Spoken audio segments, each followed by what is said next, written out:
Hello, my name is Marcus. I'm the compiler of a collection of therapy quotes entitled 1001 Windmills of the Mind, a collection of quotes taken from what's often called the psychodynamic or the psychoanalytic perspective, which long ago, as I understand it, was referred to by some as philosophical medicine, because this perspective seeks to help one better find their embodiment, their aliveness of feelings, having a wide range of needed feelings, appropriate feelings for situations.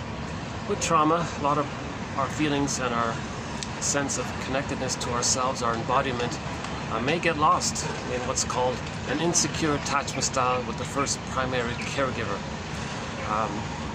So if there are numerous micro-misattunements, malattunements by the mother, that's considered a strain trauma, a developmental trauma, a relational trauma, an interpersonal trauma. Whatever it's called, at some point the child gives up.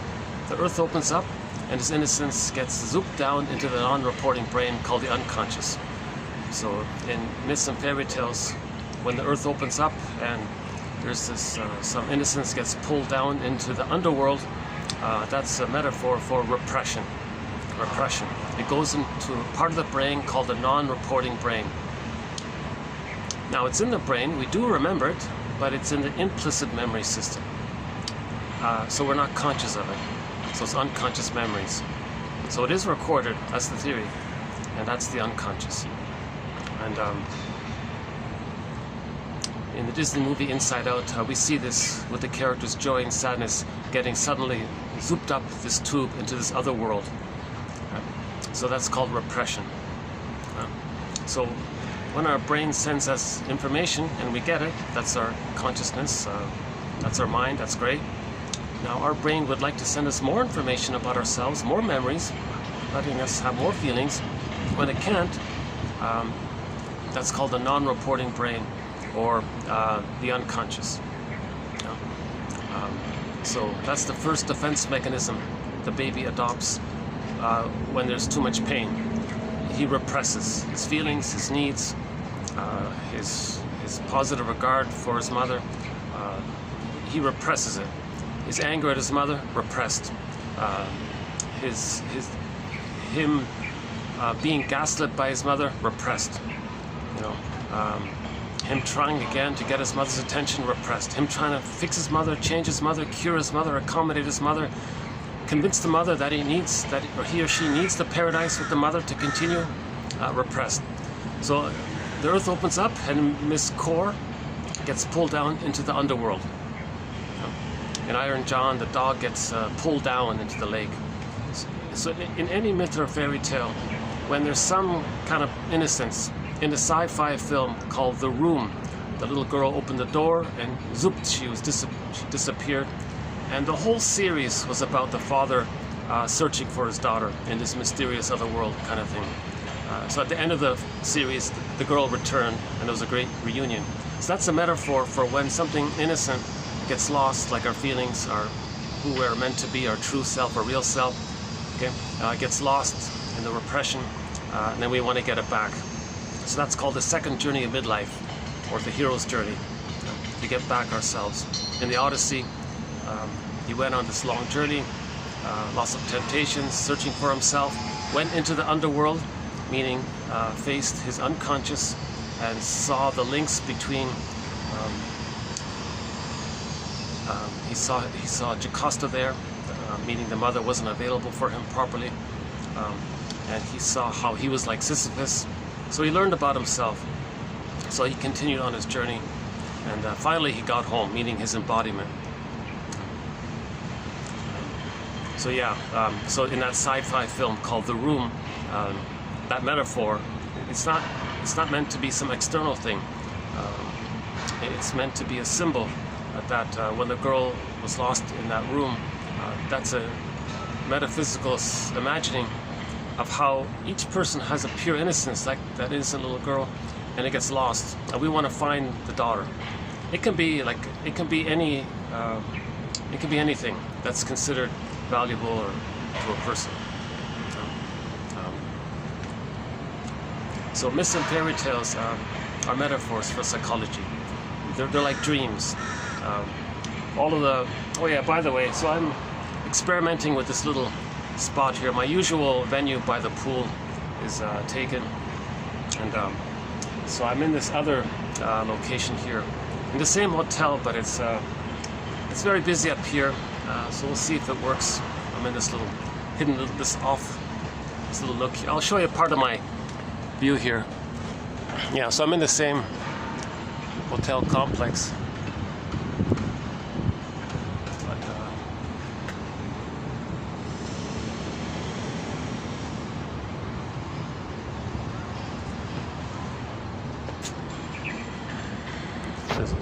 There's a whole public area behind me, so I try my best not to get anybody in the camera. If somebody walks by, it's just sort of an accident kind of thing.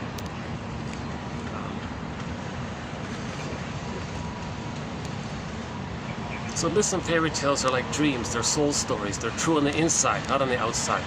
Every character in a myth or a fairy tale belongs to one mind, one psyche. The characters are fantasized imaginings or personifications of aspects of ourselves. So, in the Disney movie Inside Out, all of those characters, right? Fear, anger, disgust, joy, and sadness, they all belonged to the Riley kid. Right? They all belong to one mind. Same idea. So, yesterday, in the last video, we talked about the White Bear King Balaban. Same idea. Robert Bly, who tells that story, makes a big point about how he also emphasizes this point, how every character in that fairy tale represents aspects of one mind. Even the Boar Queen, this woman who is enraging and dangerous. So that's an image that the baby creates of his own rage projected onto the mother. His own needs to take in projected onto the mother. So the baby is like an artist. He can't hold his feelings of rage around not getting his needs met. So he projects it onto the mother, as if to say, oh, I'm not enraged, the mother's enraged. Me take in, have needs? No, the mother has all those needs she wants to take in. So he creates an image of the mother as this boar queen that wants to eat people, like the Cyclops in the Odyssey, the witch in the Hansel and Gretel story. Each person can draw some kind of frightening entity that wants to devour. Okay. Now this devouring thing comes from the baby first just has a basic need for the connection with the mother. Now when the need doesn't get met, the baby's scared. He's going to try harder. Come on, mother, change your ways. Be attuned. Have a line with me. Have a connection with me. I need to feel safe with you. I'm growing. I'm developing. I need the warmth with you. I need you to soothe me so I can learn how to soothe myself. I need the experience with you. And if the mother's not doing it right, he's going to get more demanding about it. He's going to try harder and harder. It can reach a desperate point where it crosses over from unmet need to devouring greed, because he's so enraged and so desperate. Now he wants to control the breast mother, as if he wants to devour it and take it in, to control it, to possess it, to have it. So that's sort of the fantasy that the baby might have. He wants to just... one person made a joke, are you saying the baby's a cannibal? Oh my God. Can't people take metaphor? It's just a... Jesus Christ. Jesus Christ. People are sometimes, I don't know if they're just being funny or if they really think someone's trying to say that. No, of course not. The baby has a need. He's not a cannibal. The baby's a need. The baby has a need.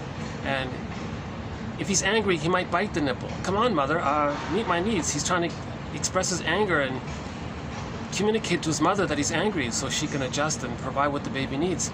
If that's still going on, he's going to try harder and harder, and maybe he ends up with some kind of fantasy. Boy, I wish I could just possess the breast and have it a part of me and own it, and maybe even it'll be inside me. Like, it's just an approximate fantasy imagining theory, right? The baby's not that, but so anyways, that's called greed. So we call that as greed, right? So the baby failed in the greed, right? So he projects the greed on the devouring, right? The biting, enraging, dangerous. Because the baby's enraged, he wants to bite, that's dangerous, right? So that quality he paints onto the image of the mother. So the mother image that he's creating is dangerous, biting, so the character has fangs and things, and wants to eat him. Okay? So that's the greed part. He wants to devour him. Because the baby wanted to, in his fantasy, devour the breast, have us finally get what he needed kind of thing. because he's so enraged, right? So unmet need turns to greed, insatiable greed. So talk about an ounce of prevention is worth a pound of cure. If the mother just provides the baby's needs, he can save the baby a lifelong drama of being greedy all of his life. Now that greed, by the way, depending on the severity of trauma, very often what underlies the greed is the refusal of it at the same time. So while he thinks he wants to gobble in symbolic goodness later in life through money, material, possession of things, and so on, okay, so everything's symbolic breast, he wants it all in kind of thing, so he's greedy that way. It never works, because no thing you get in the present later on in life can be that needed sweetness from the interaction with the mother. The mother provides a reverie, the attunement. No thing you get, no car you buy that you don't need can be the needed breast from the past. So it doesn't work. Now, but there's this compulsion to get out of the pain, so they're going to do it again and again. And they get a see, greed gives people a secondary benefit, because when you do get something, you get a blip of serotonin, but it just lasts very briefly. But the theory about greed is that it's destructive. It is destructive. Greed destroys. Now, at the same time, the baby's traumatized. He doesn't want to accept goodness in many cases. He doesn't want to see goodness, know goodness, accept. Now, the organism is in this compulsion to grab in the goodness, but underneath, he doesn't want to accept goodness. So that's called envy, hatred of the good. So he sees that the greed destroys. It's the envy that says, oh good, it's destroying. So he'll be more greedy to get the momentary blip, but he still feels reminded of the pain he felt around needing the goodness from the mother. He doesn't want to be triggered, so he wants to remove the source of envious feelings. So he wants to see goodness damaged. That's called envy. See? So my temporary summary of it is greed is like the Trojan horse for envy. And about a month ago, a famous short seller went on camera, multi-billionaire guy, 90-something plus years old, and he's told the world. It's called narcissistic giving. He wanted to look good, that he's being helpful. He told the world, look everyone, it's not about greed. You think this is all about the problems? It's not about greed, nothing to do with greed. Greed is just a tool. It's about envy. And he's admitting it, because why does a 99-year-old man still want to gobble in more money? For what? It's not about that. It's about seeing things damaged outwardly. Because the person doesn't want to be reminded that when he was a baby, he needed goodness. So outwardly, if he sees goodness, he's reminded of the pain of it. So see the goodness damaged. Now greed damages, so he likes greed because of the underlying true reason to see goodness damaged. Because envy is hatred of the good. So there's two things going on. So someone calls it grenvy. It's going on at the same time. You see? So the baby's gonna create an image of his mother as hating goodness, hating him, wanting to devour him, dangerous woman, you see. So in the White Bear King Balamon, that was represented by the Boar Queen. So we talked about that in the last video. So for more on that, yeah, check out the last video, maybe towards the end of it, in the third hour of it, we did that one. Yeah, that was a lengthy one, 3-hour one. This one might be a sort of a shorter video, I think. This chair is immensely uncomfortable.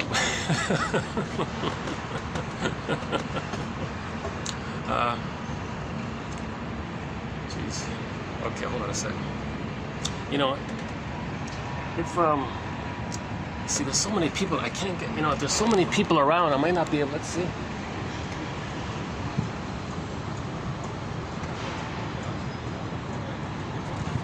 Maybe I can just barely get a cushion over there without getting anybody in the camera. Hold on a sec. Sorry about that. I tried to do this earlier, but there were so many people around. Hold on a sec. Okay, let's do this. I'll hold the camera up.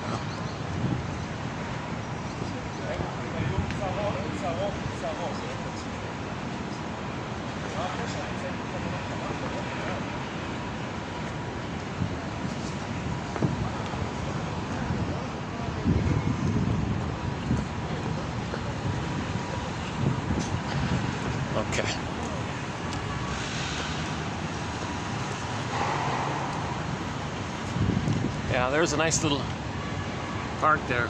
Yeah, you can see people on the park with the pigeons. Yeah.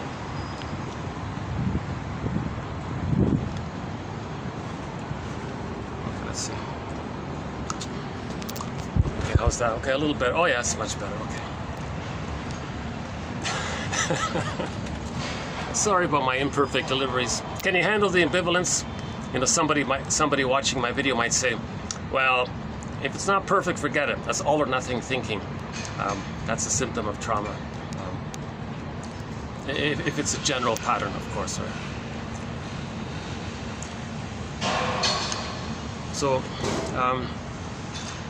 the baby creates an image of his mother as a devouring monster that wants to eat him. He can't feed just taking milk just to survive if he thinks that about his mother. That image he creates, actually it's mainly him. It's mainly his emotions and needs put onto the image of the mother. So he's scared of his own feelings. He just projects it onto the mother and says the mother's so enraged. That's called the paranoid component of what Melanie Klein calls the paranoid schizoid mode of experiencing or mode of operating. She calls it the position. Okay? So the paranoid part of the phrase, the paranoid schizoid position, is that the baby's rage and needs to take in, he puts it onto the image and says that the mother's so enraging and dangerous and so threatening and all this. Okay. So that's the paranoidish aspect of it. Now, if that doesn't get resolved by the age of 3, a person can later in life have these exaggerated fears about people. Oh, they're so threatening, they're so dangerous, and he just makes it up all the time. Okay, that's means that image that he created, that's a symbol of his rage and needs to take in. He can fly that image onto others and say, oh, look how dangerous they are. So he didn't make the connection that his that projection is a mirror to bring repressed material to consciousness. He didn't make that connection. Oh, I got a construction right behind me there. Okay, let's do this then. Actually, not too bad a day. 35 or something, but it's late afternoon, so it's cooling down a bit.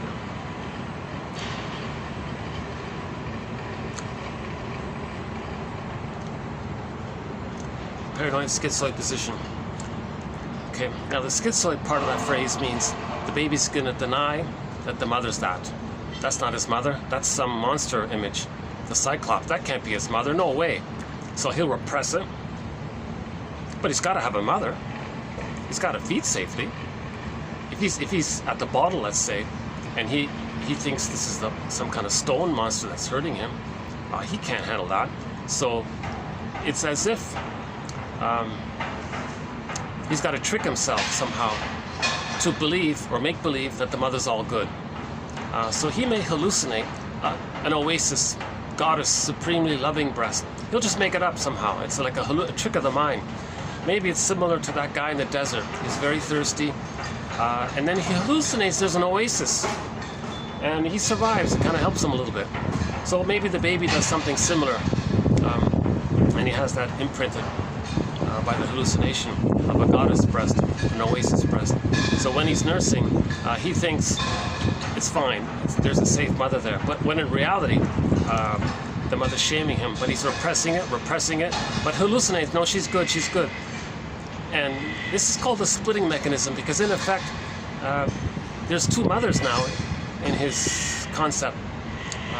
The bad breast mother, the truth he denies, that's not his mother. The Cyclops can't be his mother, no way. This goddess one that he makes up, well, that's got to be his mother. He needs to do that to trick himself to feel safe to take in the milk or the powder stuff or whatever it is.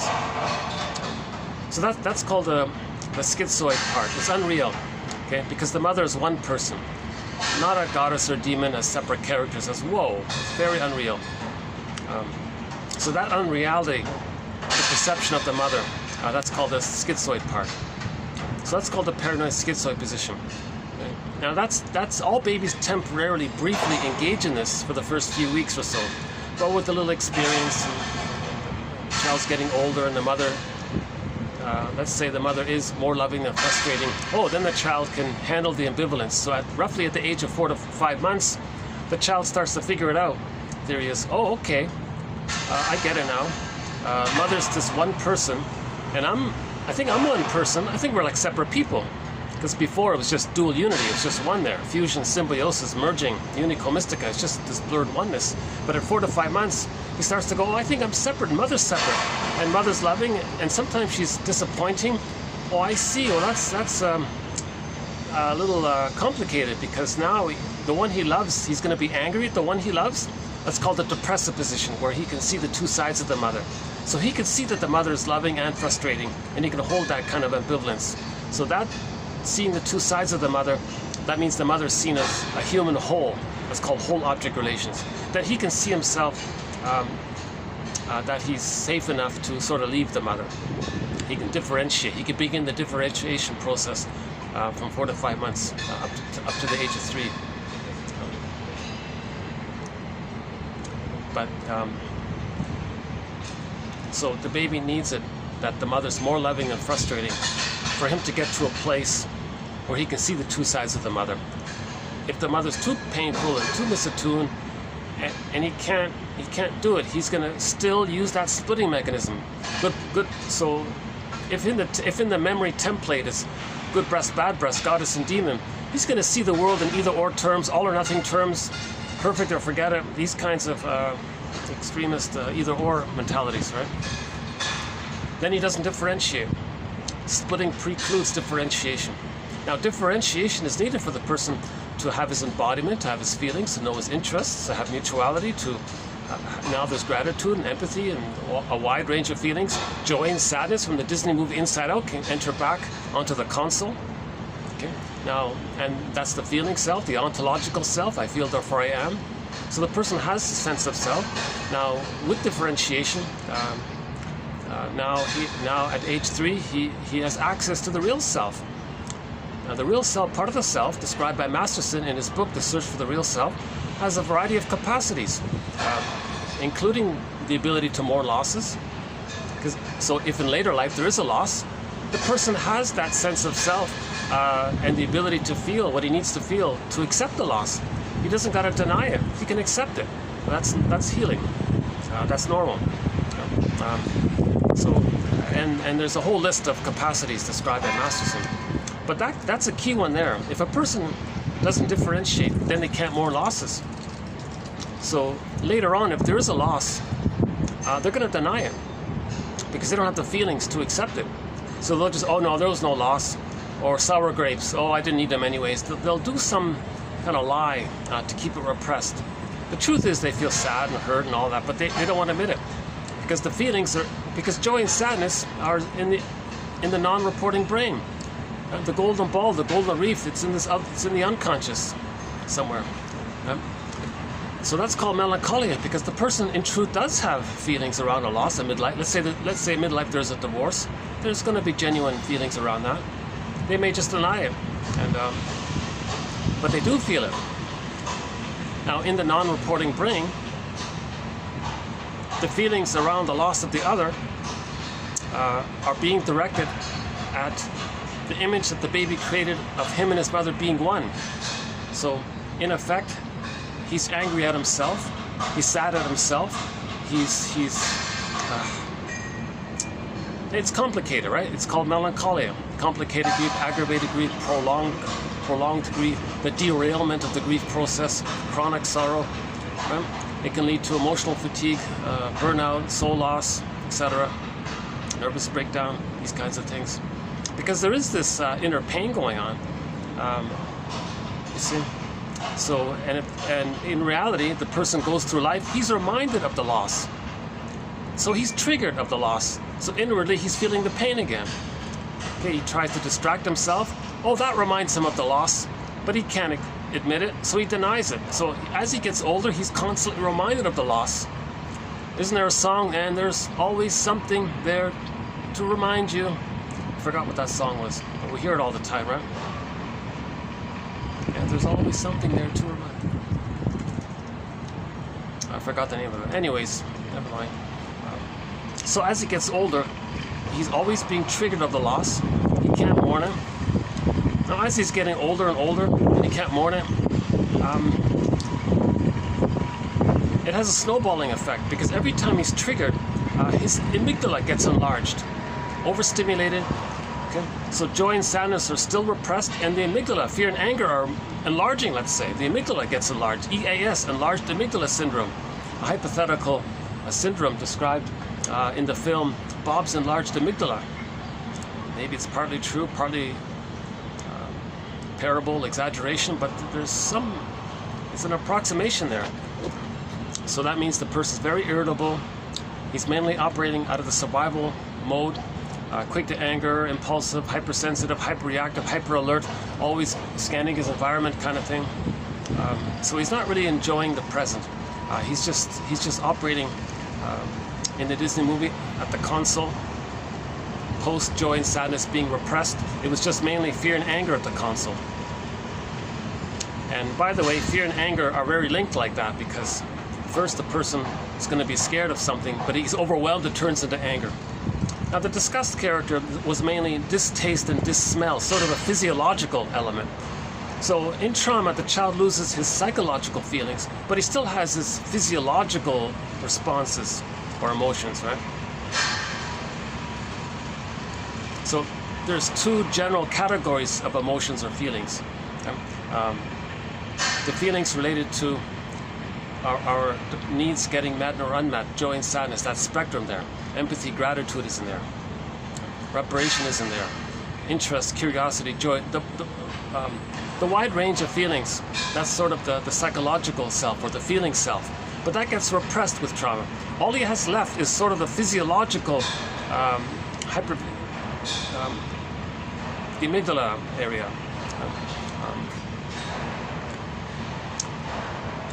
But interesting point about that movie Inside Out. In order for joy and sadness to come back to the console, it was anger, and now the character disgust. My theory is that represents the shame. Now, it was shame and rage that helped the feelings to come back. So when a person somehow feels that sort of shame, that disgust, that hurt feeling, and they're enraged by it. They're enraged that the mother plundered their soul. They're enraged how the mother used them to comfort them, objectified them, thingified them. The mother was so selfish like that. They're maybe very disgusted and enraged by that. When they get to that place, then joy and sadness can come back in. The truth will set you free. The truth will bring joy and sadness home. Put it that way.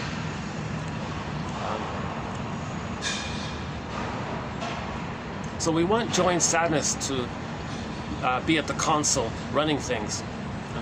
And fear and anger, they're just sort of in the background, and they spring forth when joy and sadness, when there's a wound and joy and sadness gets repressed.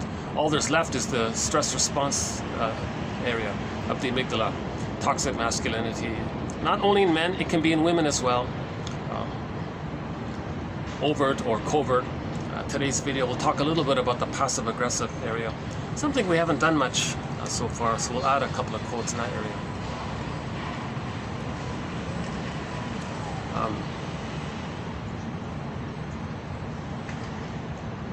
Okay, so the paranoid schizoid mode of experiencing. So in the beginning, the baby engages in the false delusional belief that the real mother is not his mother. It's some mysterious monster thing that wants to hurt him. That's not his mother. It is, but he can't go there. He'll romance fantasy. He'll just make up the fantasy that his real mother is someone else. Just like how some dysfunctional families, some children in their bedrooms, maybe they think to themselves, these parents arguing all the time. I think I know what's going on here. They're not my real parents. I was adopted, and one day my true parents will save me. So that's like the romance fantasy. So maybe the baby has something like that going on. Not really sure. Right? To deal with the pain. So the paranoid schizoid position. Now, related to the paranoid schizoid mode is that all babies think they're little gods, and everything's about them. So there he is in the womb. He's floating in this blissful heavenly state called the Garden of Eden, this Shangri-La, this Shambhala, this Garden of Eden, this paradisical kind of state. He's floating around, all blissed out. Everything He's like a little god. Everything he needs just automatically gets met. Okay, his waist goes up one of the veins in the umbilical cord goes up. The food comes down the other veins. Oh, he doesn't have to do anything. He's just floating around in his blissful, happy state. So he has paradise, right? So he doesn't understand. He thinks he's the universe, the center of the universe. Everything around him is just serving him. It's just all him. It's only him. He's in this blissed out, solipsistic world of him being so amazing. We don't know how to describe it, but that's an approximation of it. And now, that's meant to continue for the first 4 to 5 months. The babies can't have paradise lost at birth. They need the paradise to continue in the first 4 to 5 months in what's called the maternal holding environment, or the extended social womb. The mother is a symbiotic object for the baby, a self object for the baby. The mother's there to meet the baby's needs. And the main thing in that area is that there's a line. Just like the cord, in the womb there was a cord between the baby and the mother. In the extended womb, that cord so in a way continues. It's called the nerve endings in the breast link in with the nerve endings in the mucosa. I think it's called the mucosa nerves in the child. So the mother says, "Hey baby, I got a line with you." Baby says, "Mother, hi mother, I got a line with you." So there's a kind of a reverie there, a kind of attunement there, a flow there. So there can be like a back and forth between the baby and the mother. So the mother is present. Baby feels seen. Baby feels heard. Baby feels felt. The mother's reverie offers that. So the child is being emotionally fed, not just physically safe and all that. The maternal presence feeds the child emotionally. So he's developing with this love by the mother. The mother's love is there. It's called a positive maternal experience. He's getting the positive maternal experience through the reverie. Again, the nerve lines have to link up. Now, the bottle won't do it. The bottle's like a stone thing. It's not. There's no nerve endings in the bottle. The powder stuff and the rubber nipple, it doesn't work, right? And the mother's not going to be in sync with the baby if that's interrupted like that. So ideally, barring special emergencies and exceptions, again, my disclaimer, I'm not a doctor, shrink and all that. Klaus and Kennel say the baby is handed to the mother right away, and the baby can latch and start nursing right off the bat, that kind of thing. So we've talked a fair bit about Klaus and Kennel's work, 1976 classic book about the importance of that time-sensitive period at the moment of birth, where the mother produces lots of hormones to help the baby latch, and it helps the mother to offer that line and attunement with the baby. That's called the maternal holding environment, the social womb. He needs that experience, that bliss has to continue. If the bliss is broken at birth trauma, okay, there's a problem, right? He's going to go through life being greedy and envious. So he'll go through life greedy to get the positive maternal experience, but underneath it, he doesn't want to accept it because he's enraged at what happens. That's hatred of the good, kind of thing. Now he sees that greed destroys. That's why he's greedy, because it destroys. It's driven by envy, really. Because most greedy people don't give up; they just keep going. Right?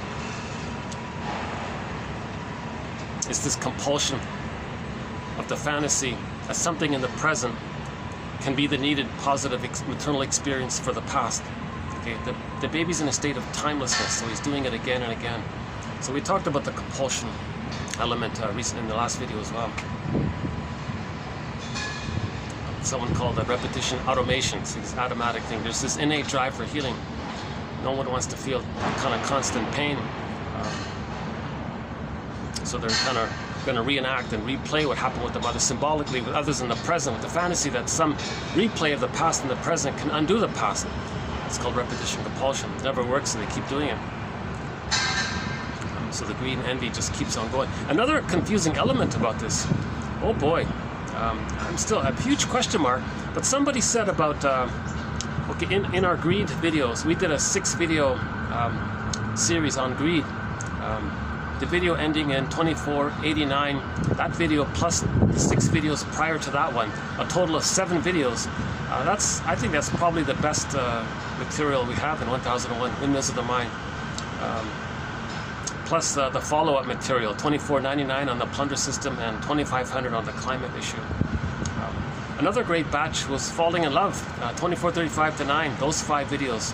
So we got some excellent, those videos there, oh my God, that's really some great stuff there. And never mind my commentary, I'm talking about the quotes. I don't know to what degree my commentary is helpful or not. I'm a little anxious in my delivery, so I can imagine many people might not be interested. I get it. When I watch somebody speak on YouTube or something, I'm more drawn to someone who's calm and going to present it in a friendly, warm way. If somebody's anxious or something, I don't want to listen to this, even though it might be helpful. So the quotes are posted below. So that's one of the main reasons why the quotes are posted below. Now, plus for convenience, the link is there if somebody would like the complete file. Almost 10,000 quotes, actually. On the YouTube channel, the best of the best are presented. They're called the TQ quotes, the therapy quotes. Another 5,000 quotes are sort of honorable mention, and they're only available in the file through the coffee page. One second.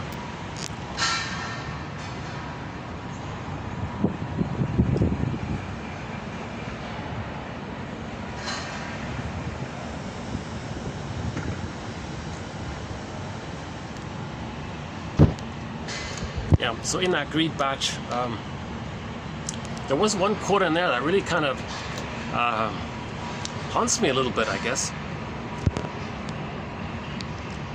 It said that the baby can't tell the difference between the breast and his experience of the breast. If his experience of the breast is him hating goodness, that's called envy, then to stay connected to the mother, to have the attachment to the mother for survival, he's got to be envious.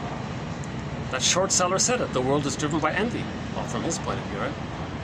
So, if mother equals envy, then to stay connected to the mother, he's got to be envious. If he's not envious, he feels the persecutory anxiety of having no mother. So he's got to be envious to stay connected to the mother. All babies must attach to the mother. If the mother means envy, then that's his attachment to the mother. Envy is detached. Envy means mother, so he's going to be attached. It's called the envy breast or something. So he's got to stay attached to the mother. And if he's stuck like that, so he's going to constantly be envious to stay connected to the mother with the constant fantasy that one day, somehow, miraculously, something in the present can understand his cry, his distress, his distress, his SOS. That thing invents a time machine, invents a morphing machine. That thing takes him into some kind of time machine. Zoom back to the nursery. The thing that he got in the present morphs into the positive mother. He morphs into the baby. Now the mother that should have been there, the needed mother, now is there. It's going to provide the love. He's going to get the wiring laid down, the memory of it. They hop back in the machine, come into the present, morph to it. It's not going to happen. So that's why it's just so. That's why there's no point in just constantly living out of the false belief that if you just try harder, be more envious, just be even more envy. Study all these envious people. How do they be envious? Just keep. It doesn't work. Paul Levy-Russell says you can have 20 lifetimes being envious. It's not going to change the past. No one's going to invent a time machine and redo the past. Okay, so the solution is mourning. It's called the working through process of consciousness and the painful reassociation, getting our memories and feelings, and then building a nest for our egg.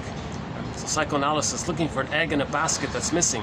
So we want to weave this basket or nest to get back our feelings. So joy and sadness can ride down on the cable cars onto the console. Oh yeah, that cable car. I had a fantasy. If Pete Docter made if they made a sequel to Inside Out. When I was talking about Josephine Jackson's book, Outwitting Our Nerves. In a fantasy redo of that, sequel of that movie, Riley, the character Riley there, would talk about her issues, be in a group circle, and then she would cry. As she cried, the nerves would repair. Then Joy and Sandus could ride down the nerves like on a cable car to the console. Yeah, so look up Jay Jackson. About 2 months ago, we did her book, a 1921 self-help book written by North America's second female shrink, Josephine Jackson. Very good book, Outwitting Our Nerves. She says, don't blame your nerves. They're just like the wires. Fix the person. The nerves will heal on their own. Don't just think in terms of, I got a problem with my nerves. I got bad nerves. My nerves are damaged. Can we fix our nerves? Can we put some glue there and fix our nerves? And ironically, some people actually think they can do that.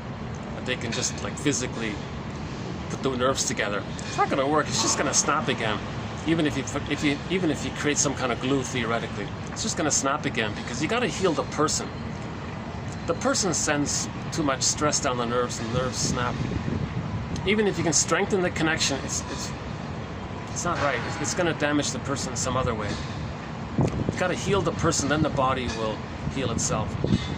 It's called spiritual bypassing. If you trick your body, your unconscious is going to rebel. The trickster in there, the puppet master in there, Poseidon in there. Poseidon, power of the id, is powerful. The iceberg, most of it's underwater. That powerful, it's going to rebel. You see, somehow. So you got to respect your second self, your secret self, your shadow self, your inner child of the past. Okay, it's like a character in there. The one who walks with me, who's not like me, who is me. Someone's living my life and I know nothing about him. If we were to create a fantasized, imagined character who embodies our own disowned traits, that's called a double self. It's us. It's a character describing and holding aspects of ourselves that we lost in childhood. And that double fantasy character is having it. And we want to befriend our double self and to help us accept what we see in the double character. So literature is the motif of the double. Sometimes in pop cultures they call it shadow work. You want to look in and own your projections and those kinds of things. Daryl calls it the skeleton, right? The shadow self. You want to welcome the skeleton, this invisible character, to the fireplace. Treat him as an honored guest. It's you. Treat yourself as an honored guest. Meditation. Who had a right to be. Of course, when we're born, we're whole. Has a right to. It's natural. Who has a right to be? He has a right to be. It's us. Us is looking for us. We're in there. We're the home for us. We're looking for us, and us is looking for home. We're the home for us. So it has a right to be because it's us. We're looking for home. We're looking for reintegration, resynthesis, reclaiming. Okay, so you welcome the skeleton and have a dialogue with him. And the skeleton is saying, look, I want to be seen. And, if you see me, I'm a part of you. And you can accept, and then you can feel embodied. In the Phantom of the Opera, okay, the opera singer went into the basement, metaphor for the unconscious. She dialogued with that scary dude. That scary dude just represented the singer's own shame, pain, and rage. So she got in touch with some of that, just like Odysseus got in touch with what he saw in the underworld, and he accepted it. Okay? As the singer accepted aspects of herself that she denied her whole life, okay? So now she got more of herself. So now she has more self-esteem. Our self is in there. So when you get back yourself, you have more self-esteem. Then when she went back on stage, she was a better singer because she had more of herself. She was more embodied. Kristen Wilson says, if you're not in your body, you're not making sense. In a speech we played recently. In the Greed videos, we played a very good speech by Kristen Wilson. A great speech called Ooh My Soul. So if you go back to the Greed videos, you'll find it. It's about 10 minutes long.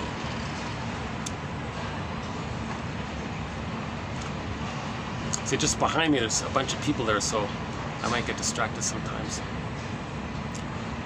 But it's pretty noisy around here. I don't think I'm bothering anyone. Let's see, just double check.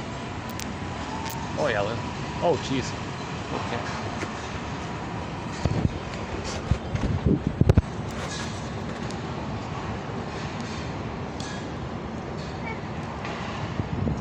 Okay. Yeah, there's a youngster just sort of right behind me there. Okay, so let's where was it? Hold on a second.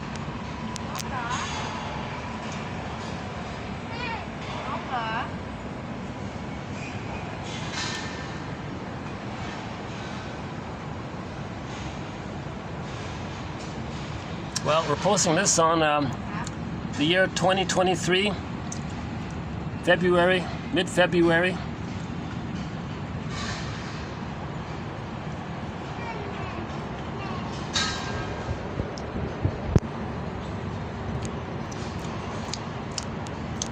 Oh yeah, if that kid starts screaming and all that, I'm gonna have to move for sure.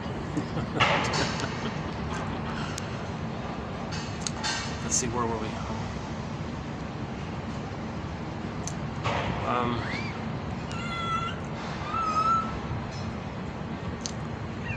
Hold on, let's double check here. Shoot.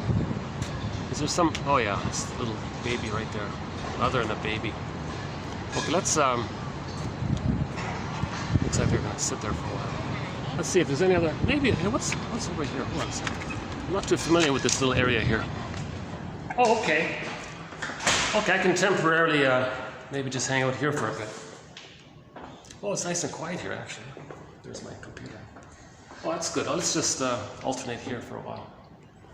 Hey, that's a thought. You know, my goodness, why didn't I think of this before? I could put the chair inside here.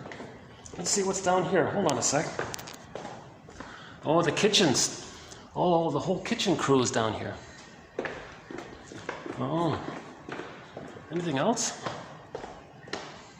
What's all this here? Oh, this is the whole... Oh, this is like a sort of a storagey kind of area here. But there are some chairs here. Huh. Oh my God. I wonder... Oh, there's the meeting rooms there. Okay. Hey, what's this here? Hold on a second.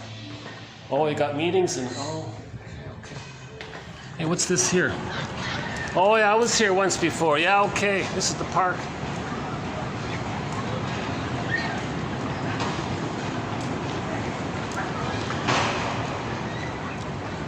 Oh yeah, I did one video here once before. I was pacing back and forth because I was so anxious, I remember. Oh yeah, you got the kids playing basketball and all that. Sorry, they're playing volleyball. Yeah.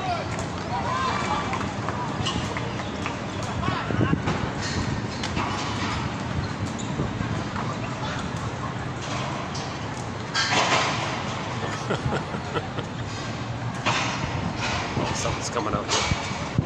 Hold on a second.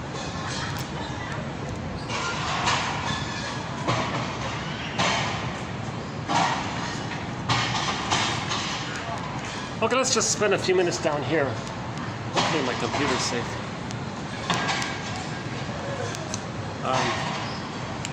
Yeah, that kid, I could easily imagining.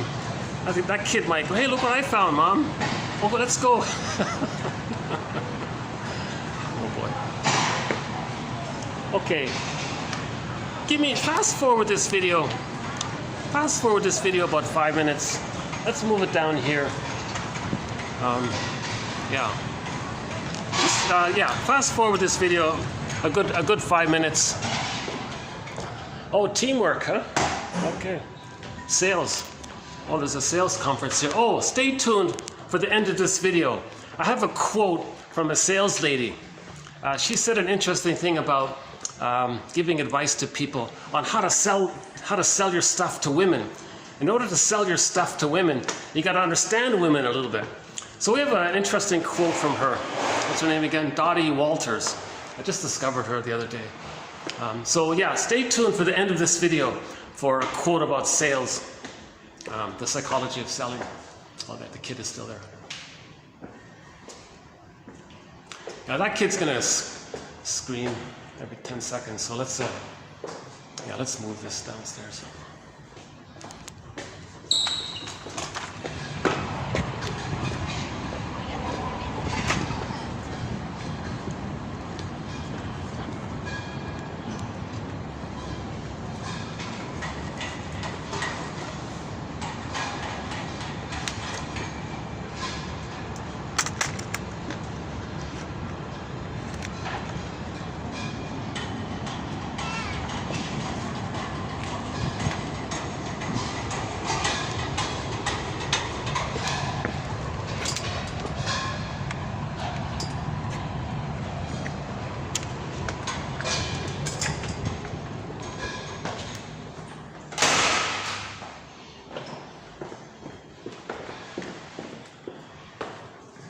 Actually, it's not bad right here, huh?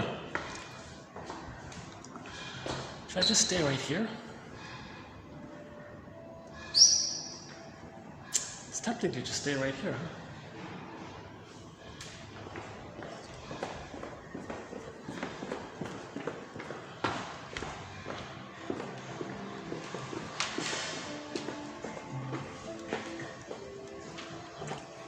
Geez, what if I just stayed right here?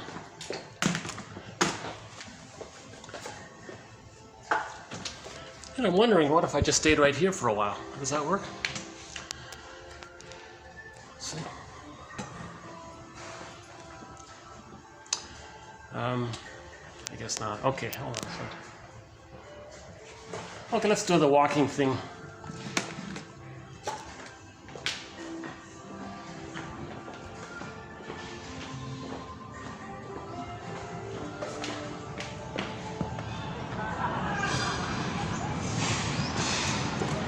Yeah, it is noisier out here, but that's okay.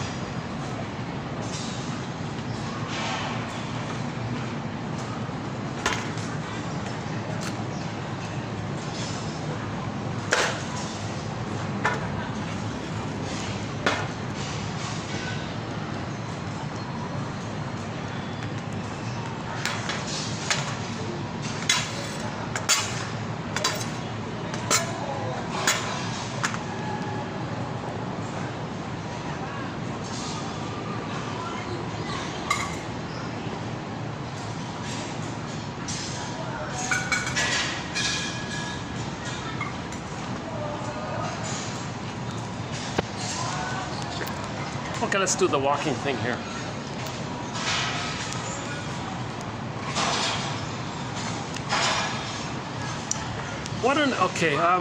Let's do this. Let's start in with the quotes, and I'll pick up where I sort of was at the end there.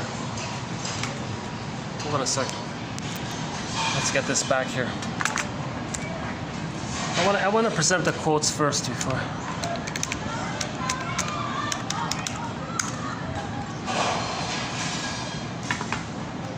Oh yeah, okay, so we've got a pretty good quote about forgiveness, one on the passive aggressiveness, and just sort of a general one about the therapy process. Okay. So we mentioned before about the paranoid schizoid position, okay, the splitting, goddess and demon. One simple way of describing it is the more trauma the baby experiences, the more he's going to see the world in either or, good breast, bad breast terms. Kind of makes sense intuitively. So splitting is the most desperate, archaic, so quote unquote primitive, immature, infantile defense mechanism. Good breast, bad breast. And he can't handle the ambivalence. This traces back to the idea that when the baby's nursing, baby loves the mother loves the baby. Wait a minute, the mother's hurting the baby? Baby's going, wait a minute, the mother's hurting me and I'm supposed to love her and she loves me but she's hurting me? I don't get this, I can't deal with this ambivalence. It's gotta be either or. The baby's small ego can't tolerate any kind of complexity or ambiguity or some sense that the mother's having a bad day or... The baby can't do that, he's not there yet. So he'll deny the bad breast, make up a good breast, and that's the splitting mechanism, right?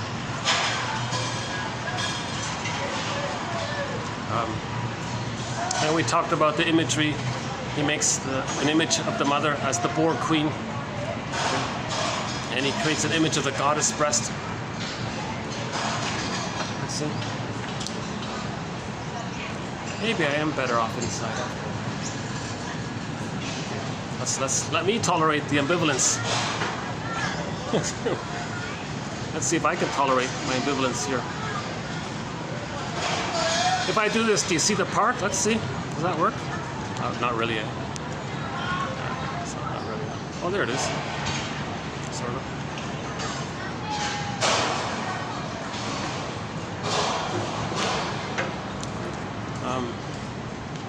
Can I get a good view? Not really.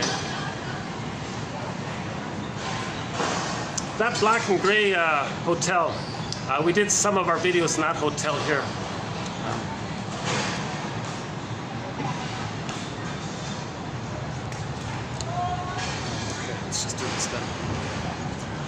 So, hold on. The paranoid schizoid mode of experiencing. It prevents differentiation. He doesn't have his identity. He can't more losses. That's the issue. He ends up, the main emotions are hate, greed, envy, grenvy, spite, vindictiveness, schadenfreude, because he still thinks he's a little god. Now, if the breast is interpreted as envy, he's going to be envious to stay attached to the mother. Why does the baby stay attached to a mother that's painful? That's called an insecure attachment style. The baby must figure it out somehow. The baby must attach to the parent somehow. Even if it's painful or compromised, even it means he's got to sacrifice his feelings, his developmental path, his future happiness, and so on.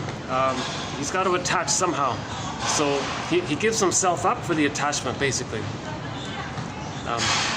So part of this, a key area here in this, because the baby thinks everything is him, that he's the universe, it's as if he wants to fix the mother, because everything is him. So the mother's him. Maybe the mother's a part of him. Like the placenta was a part of him, the breast is a part of him. So he wants to fix what's around him because he needs the paradise still. No paradise, no psychological birth kind of thing. So he needs the paradise to go through, he needs the egg to enter into in order to hatch out, to have his birth. He didn't get his psychological birth because he never got his egg. So of course he's going to be angry, envious, greedy, spite, indignant, schadenfreude, sour grapes and controlling and, cynicism, preserves the grandiosity, identification with the aggressor. So his main emotions are quite negative like that.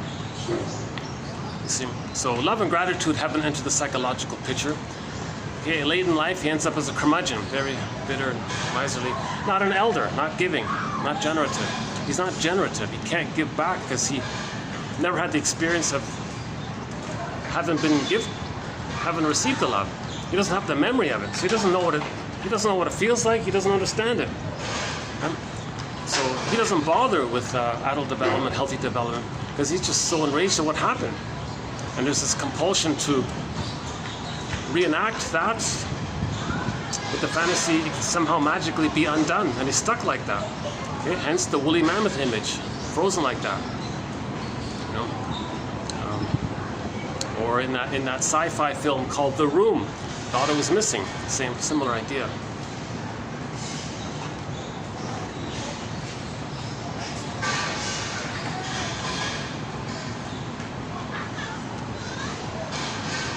I gotta confess, it is a little distracting doing it here, but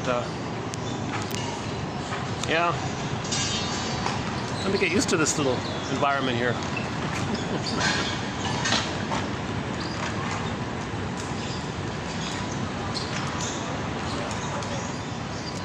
Yeah, there's a massive high school just nearby. I'll play this new park. Yeah, cities we need more green spaces, that's for sure. We need more parks, that's for sure.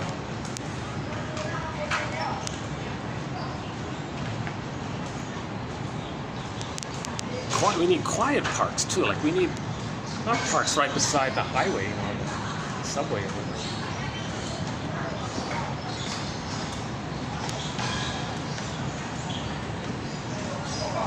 Okay, let's go back. So,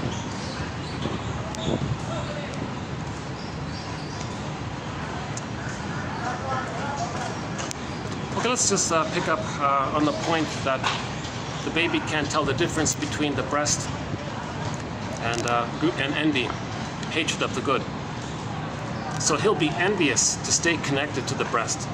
So he wants to stay connected via envy, because that's his understanding of the mother.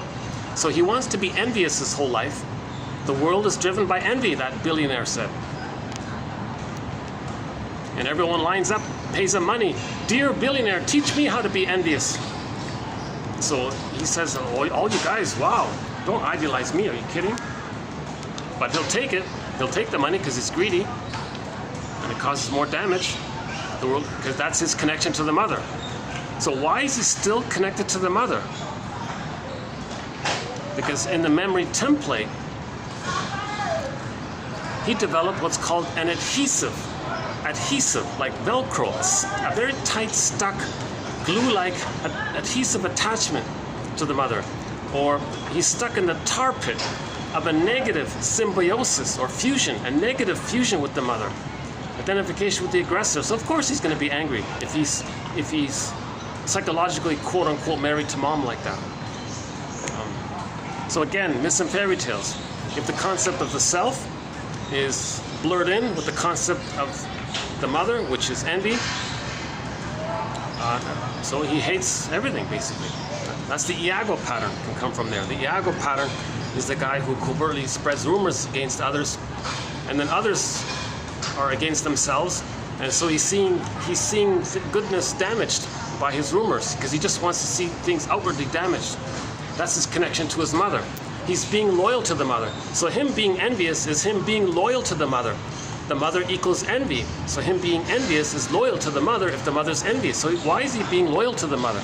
He's being loyal to the mother because he's still in this compulsion of this fantasy that he can't know himself unless he gets mother's love. Now envy's not going to morph into a good breast magically. So he's angry because he didn't get the paradise, right? He didn't get the needed paradise. He didn't get the extended womb.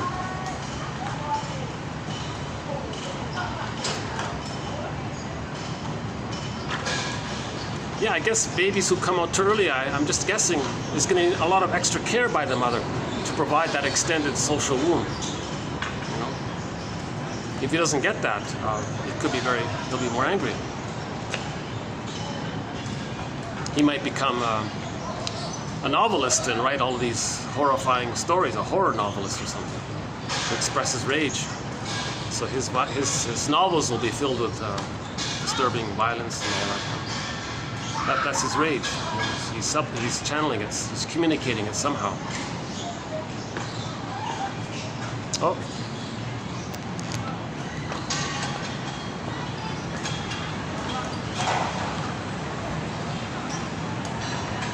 Yeah, we did a quote about 2 months ago about that.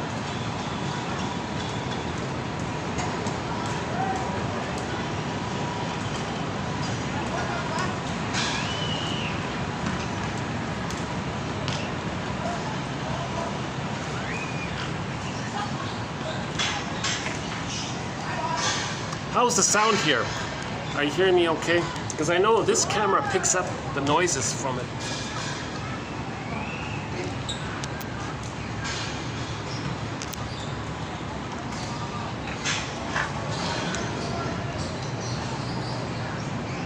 So for the person in that situation to not be envious, it means he's going to separate from the mother.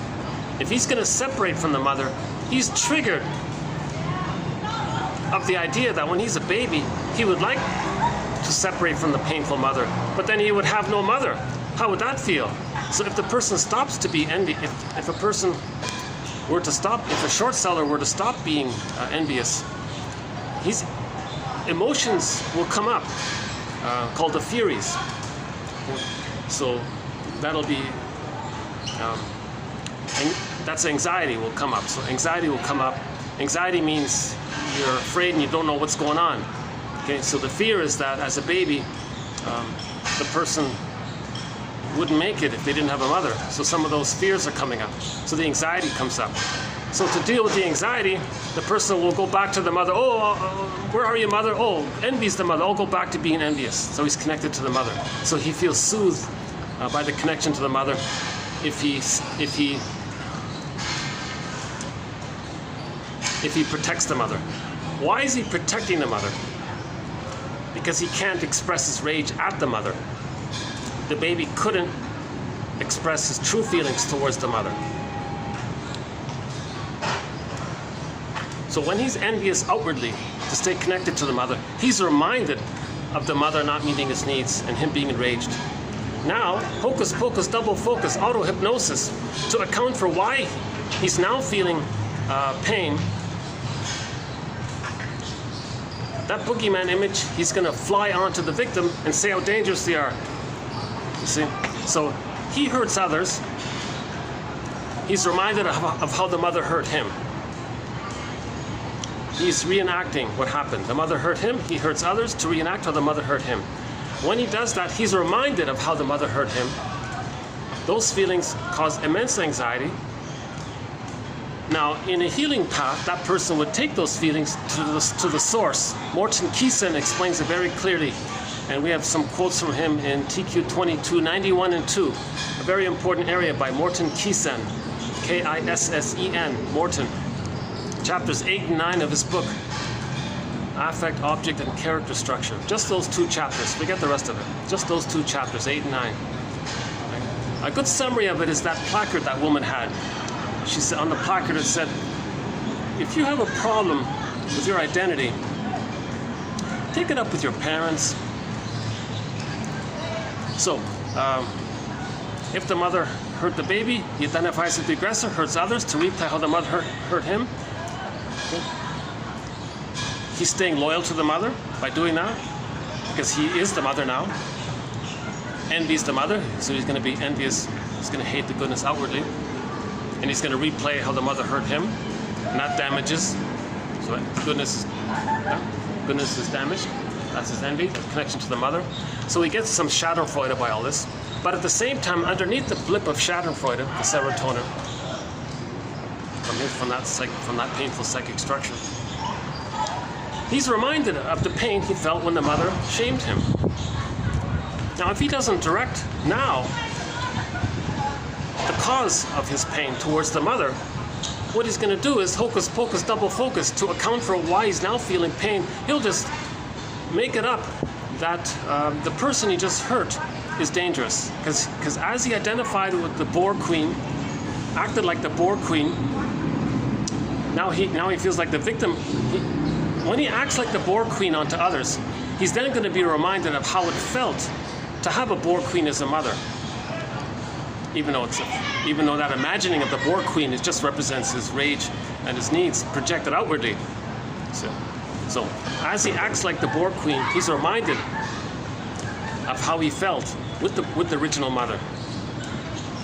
At that moment, he's feeling pain. That very image of the boar queen, he's going to zoop on to the victims and then say, oh yeah, see those victims there? Oh, they're so threatening and dangerous.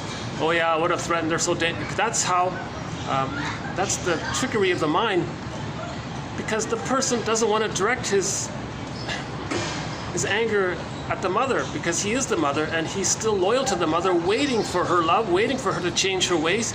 Huge catch-22. He can only differentiate and know himself if he gets mother's love.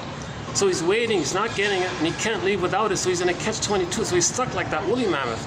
It's a very painful interaction. So when he stays in the process of staying loyal to the boar queen, he acts like the boar queen, and then hurts others to reenact how the boar queen mother hurt him. Now he's triggered of the pain, the original pain. He wants to squelch that. The way to squelch it is to then fly, hocus pocus, double focus. The boar queen image that he identified with, he flies it onto the victim and says, look, that victim, they're so dangerous and threatening.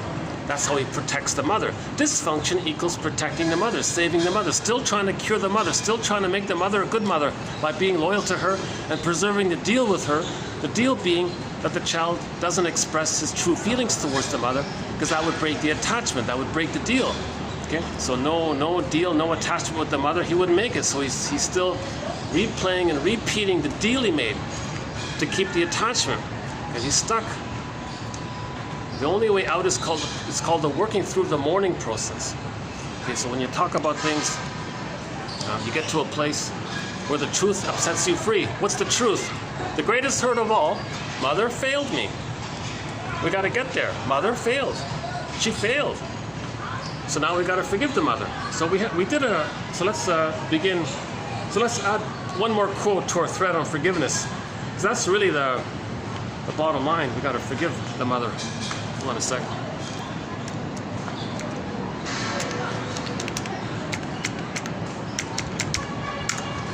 Okay, so one quote here to help in the process to forgive our mothers is this.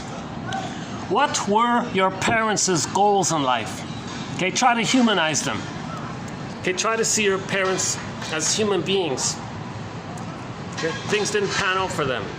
Okay? So in the last video we played Bruce Springsteen. He talked about this. And we mentioned Rosanna Deerchild's quote. She said, "The more I got to know my mother's story, the more of a human she was to me, the more of a person she was to me." That's key what she said, Rosanna Deerchild. Type in Deerchild, you'll get that quote. Okay, and Bruce Springsteen, in the last video we played the clip, he explained to the audience in Toronto. So if you look up Toronto, Bruce Springsteen, Independence Day, the song Independence Day. Listen to the introduction he gives. Okay? You're startled by your parents' humanity. You're startled to realize that they had dreams and things didn't pan out. You're startled that they're people. Whoa, they're people. They're just people. You're startled. And now now there were some good things, blessings and curses, but they couldn't do it all. They didn't know it all. Maybe they tried that. They would have if they could have. So he was trying to see the two sides of the parents. That's called creating some kind of psychological biography of your parents. So forgive your parents, heal yourself. But to forgive your parents, you got to understand them. To understand them, we need psychology. Okay? What's your mother's favorite joke? What's your father's favorite joke? That's a key to understanding their psychology. At least it gives you the theme of their concerns, their favorite joke. What are their earliest memories? Ask them, what are your first earliest three memories, your first three earliest memories? That's another key. Okay? So get to psychologically understand your parents. Now, if the mother was traumatized, she's in this compulsion to reenact what happened to her. So she may shame her own baby to reenact how her mother shamed her. Okay, so if the mother's traumatized, trauma leads to repetition compulsion with the fantasy that if we replay it somehow, we're going to magically change the past. So she's in this compulsion to change the past, and she's using the poor kid as a staging thing, where her own kid represents her innocence of when she was a baby. So she's going to shame her own baby to reenact how she was shamed by her mother. You see? So that's intergeneration. That's one theory around intergenerational trauma. All right? The repetition compulsion of the insecure attachment style. Bergler calls it a negative magic gesture.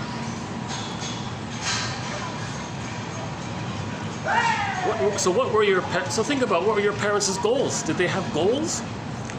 Meaning, what were they trying to achieve beyond their role as parents? What were your parents trying to achieve beyond their role as parents? Don't just see them as parents. See them as people. See them as people. So this question is helpful. What were your parents trying to achieve beyond their role as parents? Think about that. Yeah, that's a good one. Next part. Can you define your relationship with your parents in a way that does not blame them or you for the things that went wrong? Good question. Can you define your relationship with your parents in a way that does not blame them or yourself for the things that went wrong? You see, we blame ourselves. Babies think it's their job to save the mother. So unconscious guilt stems from its two parts. The baby thinks he's defective for not saving the mother and making her a good mother so he can get his paradise. He thinks he's flawed. So that's unconscious shame linked to his identity. Shame for identity. Okay, and the guilt part is, there's a book called Hidden Guilt, or used to be called Invisible Crime. The child thinks he committed some kind of invisible crime, maybe. If the mother must be seen as all good, to account for why he feels so bad, and she's got to be seen as good and he feels bad, does that mean he did something wrong but he doesn't know what he did? What's the invisible crime? So he has this unknown invisible crime. Hence Kafka's story called The Trial. You can watch the movie about it. Basically, in the story The Trial, the guy was accused of being guilty. The whole movie is about him trying to figure out, of what? What am I guilty of? So he asks everybody, what am I guilty of? You said I'm guilty, but what is it? Oh, well, we're closed. Come back next week. He comes back next week. Hey, okay, well, here I am. What am I guilty of? who are you? Well, I spoke to these other people and they told me to come back. Well, I don't know. I'll try the second floor. Goes up to the second floor. Oh, we're out for lunch. Come back next week. Comes back next week. And he's bounced around through this maze of bureaucracy, trying to figure out. He's all panicked. What crime did he commit? And he's trying to know what he did wrong. And the whole story is about this. And the conclusion was. So that's a metaphor for feeling unconscious guilt. We don't know why. Now, the moral of the story was he didn't link it in a personal way. He was always thinking, what did he do wrong outwardly? He needed to look inwardly. Why does he unconsciously unconsciously guilty? Okay? William Fairbairn calls this phenomena the moral defense. The baby's going to be like this little moral judge. They make this moral decision. Well, if mother's all good, we'll all be like a little judge, and that must mean I'm all bad, guilty. Okay? So one tagline from the show, The Fugitive, is Richard Kimball is a fugitive from the justice he seeks. I'm talking about the original one, the one starring David Jansen from the 60s. A very good show. So that character, Richard Kimball, was a medical doctor, but he was accused of doing something wrong, but he didn't. He was innocent, and they were after him. He's a fugitive from the justice he seeks. The Justice Department is chasing him, but he's innocent, and he needs the Justice Department. But the Justice Department is hurting him, trying to chase him. So we're borrowing that for the baby. The baby is an emotional fugitive.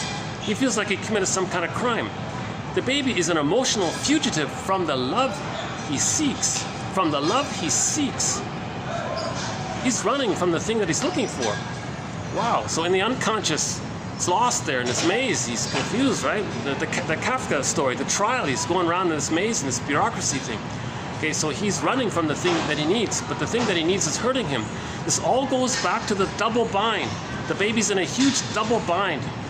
He can only turn to his mother for love, but she's the source of pain. He's got to run, but he can only turn to her. He can only turn to her, but he's got to flee her because of the pain, but he's got to return to her. Get it? Getting animated. Maybe it's this fresh breeze. Okay, next part here on forgiveness. Keep in mind that your parents didn't necessarily know how to teach you what you needed to learn because they didn't know themselves. So keep that in mind. If your parents didn't get a secure attachment style, if they didn't come from some kind of loving, functional home, if their home life was also dysfunctional, they never learned it. So it's reasonable to think that they didn't have it to share because they're in the pain of never having that experience, right? Last one here. Can you separate yourself from the fear that they can exert negative power over your life? So this reminds me of the joke. Your mother knows how to push your buttons because, hey, she sewed them on. Oh, the crow, the keeper of psychological wisdom. Let's see, can we get him? One of our companion animals to 1001 Windmills of the Mind is the crow. Is he up there on the roof there? Let's see. No? Okay. No? Okay.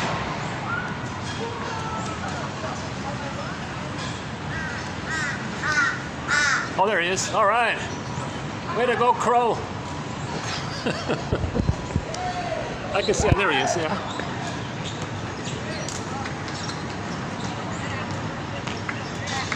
See him? Oh, he's just sitting there. Oh, there he goes. Yeah, okay.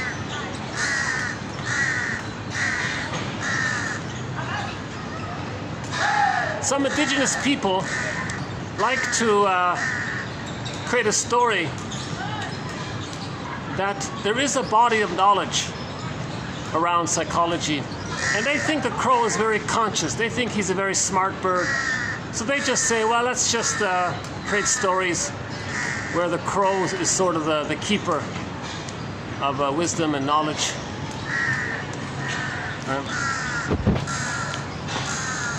I'm not sure what he's calling for.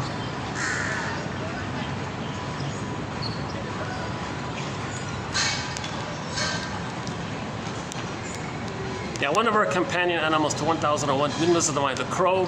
We've got the blue jay, the heron, the loon, Canada geese, the mosquito, the bee, the bumblebee. I'm immediately reminded of last summer. I was outdoors and a bee sat right on my top of my phone here. And as I was talking, I could see the bee staring at me. It happened only for like a second or something, and then he flew off. It was quite a moment. I had such an immediate close-up of this huge bumblebee. I thought, whoa. So the bee is one of our companion animals now. At the blue jay, yeah, Shirley Temple, the bluebird of happiness is with him. The bluebird of happiness is within him. He's got to look inside. Okay, again, what were your parents' goals in life? What were they trying to achieve beyond their role as parents? Can you define your relationship with your parents in a way that doesn't blame them or you for the things that went wrong? Can you see their humanity, Ubuntu? They're just people like us, right? So there are limitations and frailties and vulnerabilities and traumas and wounds, and can you see them as three-dimensional? Just wounded people? And keep in mind that they didn't necessarily know how to teach you. They didn't know it all. They couldn't do it all. They didn't know how to teach you what you needed to learn because they didn't know how. Now, can you separate yourself from the fear that they can exert negative power over your life? Okay, so if you meet your parents, can you get to a place where you see their humanity? And if they try to push your buttons and play their old routine on you, you know what's going on. They're trying to control you, they're trying to communicate their pain. And now that you know what they're doing, you understand it, you're not going to be so triggered by it, right? A simple quote on forgiveness is understanding. He said they're synonymous. Understanding and forgiveness are synonymous. Just understand. The process of understanding just automatically leads to forgiveness. That's why shrinks don't have it as a separate topic. You don't directly look for forgiveness. Forgiveness is a sign that you were healed. First do the healing, then the forgiveness comes. Okay. So self-help books mean well, but if they don't provide understanding, that leads to forgiveness. It's no use just to preach how valuable it is. Yeah, we all know it's valuable, great, but how do you do it? That's why psychoanalysis doesn't address it specifically. They work on the healing. They're just busy changing psychic structure, and then with that, then the forgiveness comes. Then the woolly mammoth is freed. Then we lift the anchor on the arrested development. Then there's forgiveness. So understanding psychology leads automatically to forgiveness. You don't skip the psychology to see where's the forgiveness. You need the psychology for the forgiveness. Okay. Another quote in this area is, if you're triggered, your emotionality, that's the child. When you're triggered, that's the wounded child coming up. So we may think, mother is such, she's so critical, she's such a fill in the blank. Well, the adult response is, quote, she doesn't have another way to express her concern. She doesn't have another way to express her concern. So if she's being manipulative, duplicitous, that means she's trying to create symbiosis. Duplicity means the person is trying to create fusion with somebody. So you know that the mother didn't have fusion with her mother. So I see. That's what's going on here. Okay? So you got to teach her how to make an I statement. TQ 2360 on how to make an I statement. Okay, this next one here about passive aggressiveness. So undeveloped thread. I want to develop this thread. So you're angry. So passive aggressive means you're angry, but you express it in a very passive way, in a quiet, silent, covert, subtle way, and you like lateness and not showing up and forgetting and knowing what's going to bother the other person, doing those little things to bother them and make them angry, and they express your anger as a proxy for you. Because in passive aggressiveness, the person doesn't know how to make I statements. They don't know how to make I statements, right? So they want to coax others, trigger others, induce others to express their anger. Then they say, look how angry they are. Then that helps them to not see that they're angry within. So usually with passive aggressiveness, the person doesn't know that they're angry. They just go around making others angry. Oh, it's so strange, look how angry he is. Oh my God, right? But he doesn't own up to the fact that he did things to make that person angry, unconsciously, on purpose. Yeah. So let's look a little bit into this here. Okay, passive aggressives. Okay, so people with the passive aggressive pattern, trying to recreate the parent-child dyad. So the source point is the child in the home never felt safe, never had the chance to just say how they felt about something.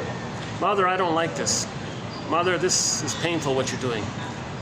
Can you help me understand what's going on? Because I'm feeling hurt by this. Ouch, mother, this hurts. They didn't have a chance by it. So many people don't get that chance.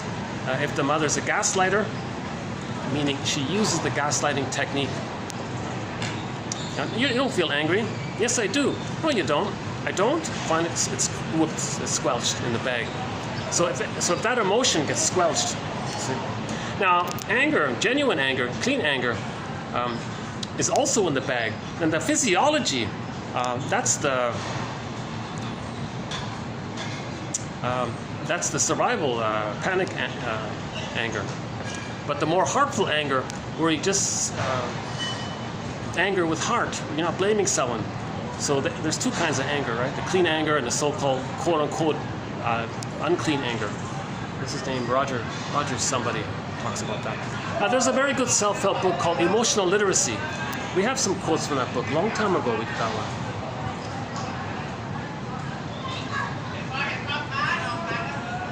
So in the childhood, in a dysfunctional home, many children don't even know they have feelings.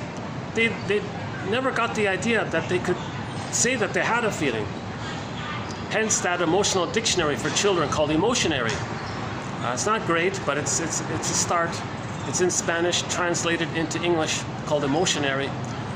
Some of the definitions are not bad, but it promotes the idea to help children name their feelings. And there's short little definitions about it. So we need to, that book, Emotional Literacy, is helpful. And, what's her name? The Language of Emotions, is that right? Forgot her name.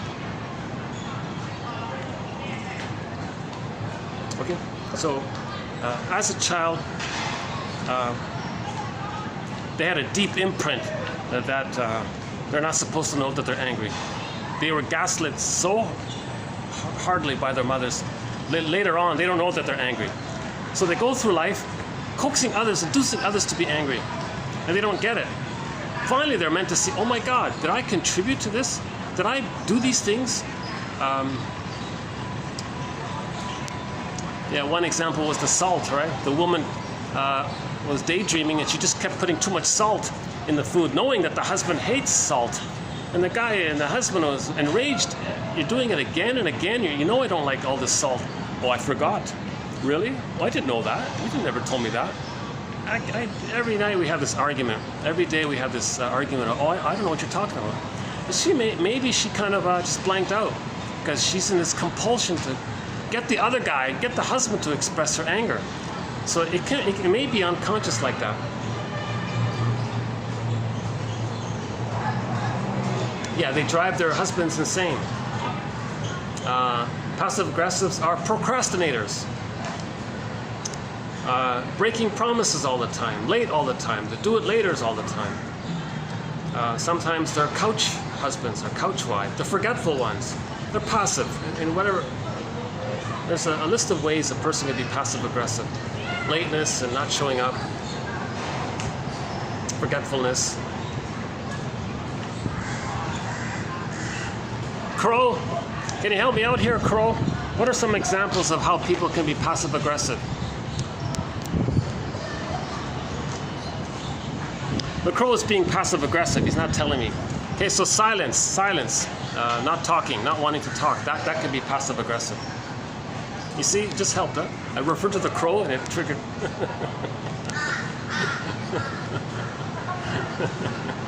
So maybe we project and that gives us a brainstorming opportunity. The woman said, quote, "When I withhold, I produce anger in the other guy. I induce anger. The only time those with the passive-aggressive pattern find justification in their inner rage is when the other gets enraged with them. Then the passive-aggressive says, uh-oh, there's people here. Okay, I think I have to move here. Okay. Hi, guys. Hi. Yeah. No. You guys go ahead. I'm just gonna. Is it okay if I leave my laptop here? No. You'll watch it for me. Okay.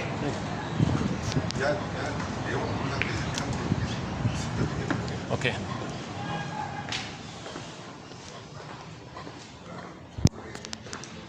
He was passive aggressive. That guy. He was. Are we bothering you? Give me that. Okay, that's okay. And I was being a little cynical. Can you watch my laptop?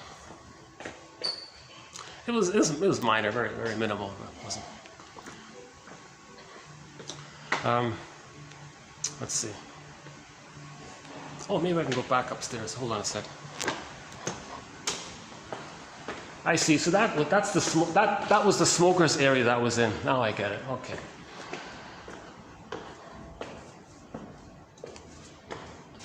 Yeah. Okay. I can go back to my chair there. Let me just sit here for a bit. The passive aggressiveness.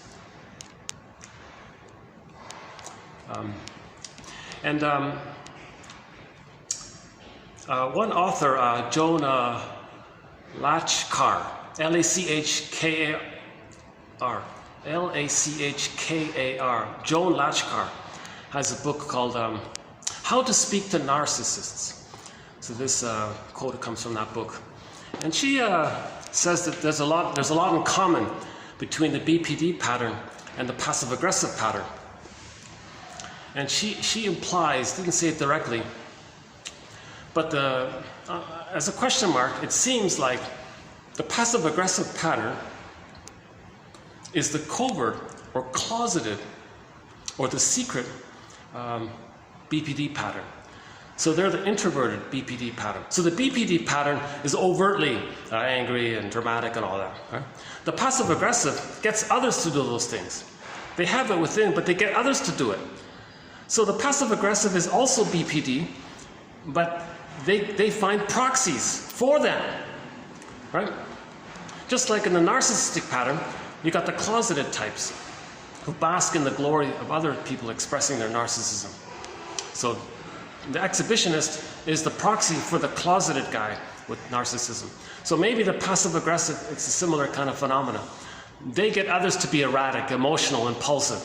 They make others crazy. Just like people with the BPD pattern, they're so crazy, these kinds of things, right? Impulsive and dramatic and hysterical and so on.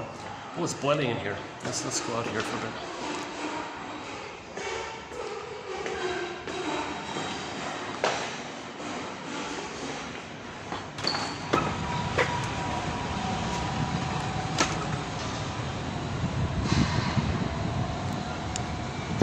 In all fairness, when those three gentlemen walked in the smokers area, I did have like a little disapproving look on them. Okay, I gotta confess. I did, yeah, when they walked in, I had a slight little, oh no, look, are you coming in here, look? So he noticed, I think that one guy noticed it, and then he looked in an angry way at me saying, are we bothering you or something? And I said, oh no, can you watch my, So in all fairness, it started with me when they walked in. So they did nothing wrong. That was the smokers area. And when I walked in, I felt, oh no, not another interruption. Please don't come in here. So he noticed that. I noticed he noticed that. And then, and in response to my look of being a little annoyed, he said, oh, are we bothering or something? And he's annoyed to ask that question. We can't be bothering you. But are you? And then I try to soften it up by saying, "Oh, can you watch my computer for me?" And he angrily said, "Oh, of course, of course." So he was a little angry. So yeah.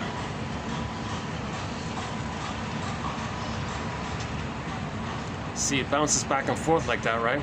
One person, I was triggered, and then he became triggered. Now that guy could probably say, now how would that guy process it? So I walked in here, he gave me a look.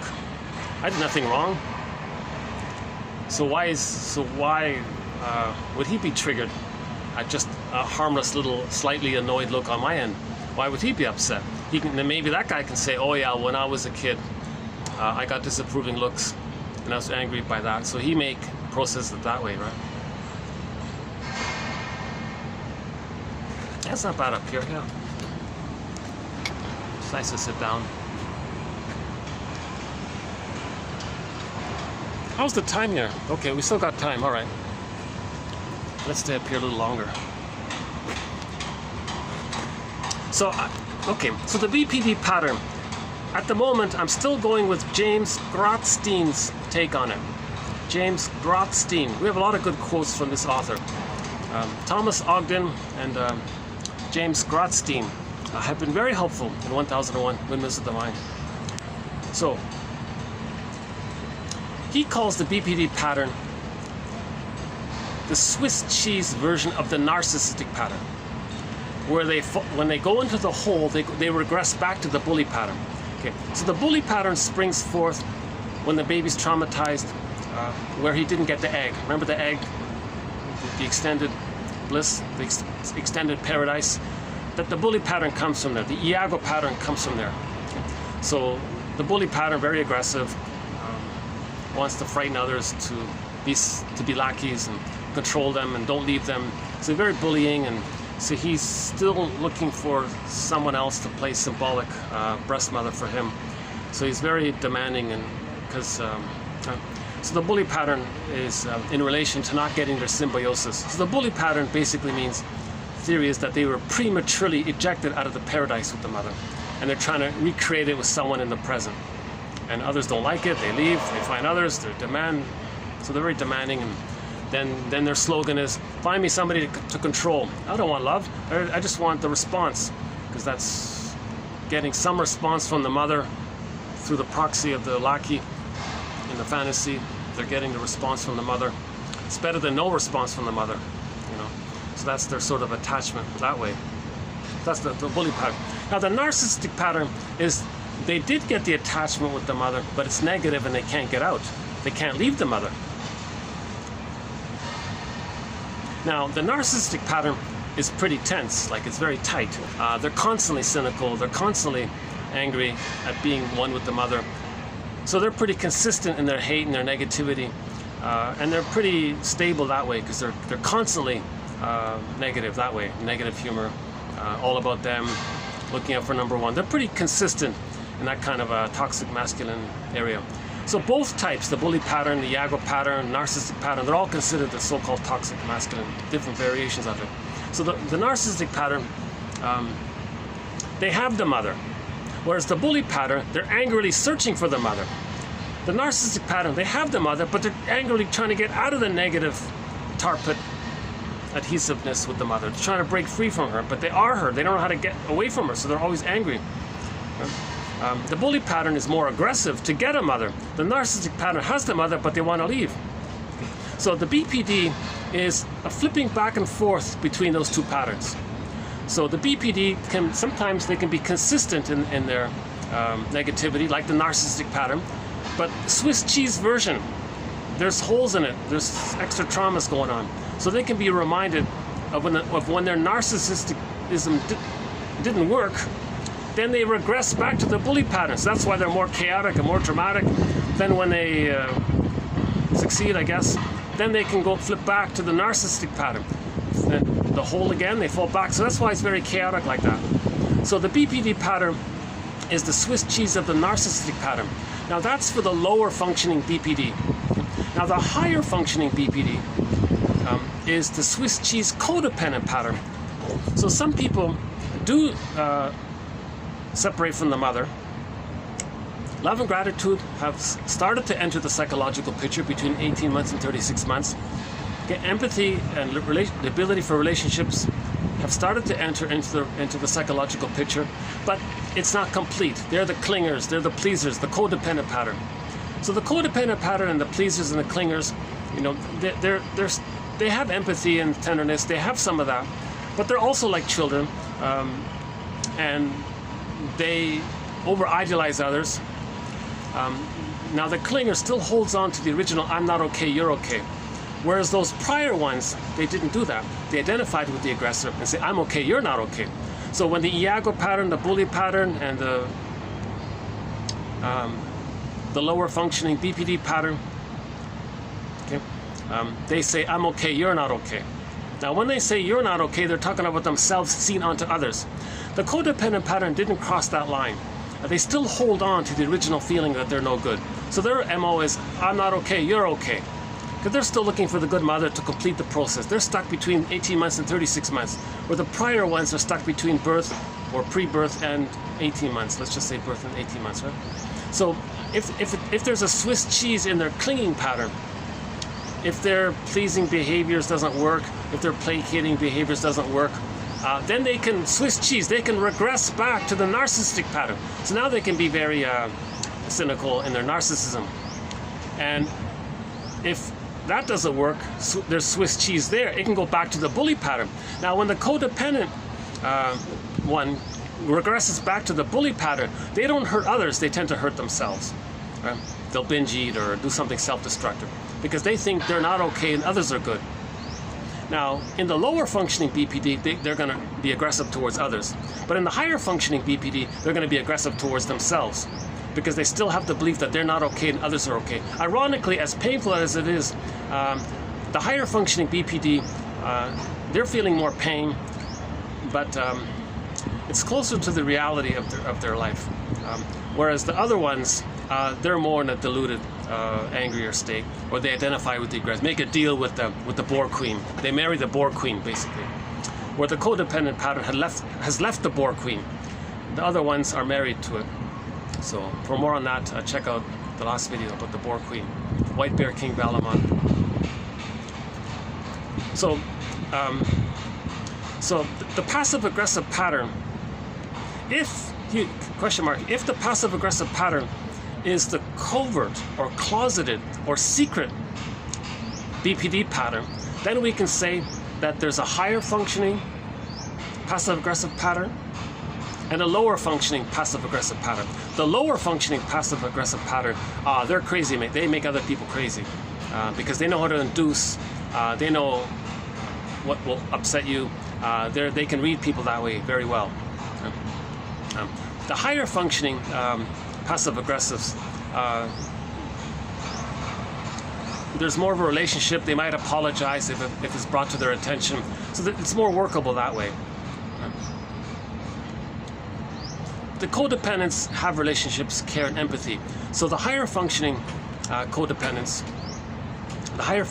so the codependents and the higher functioning BPD, okay, they have relationships. Now, a closeted version of those two would be the closeted passive-aggressive pattern, called the higher functioning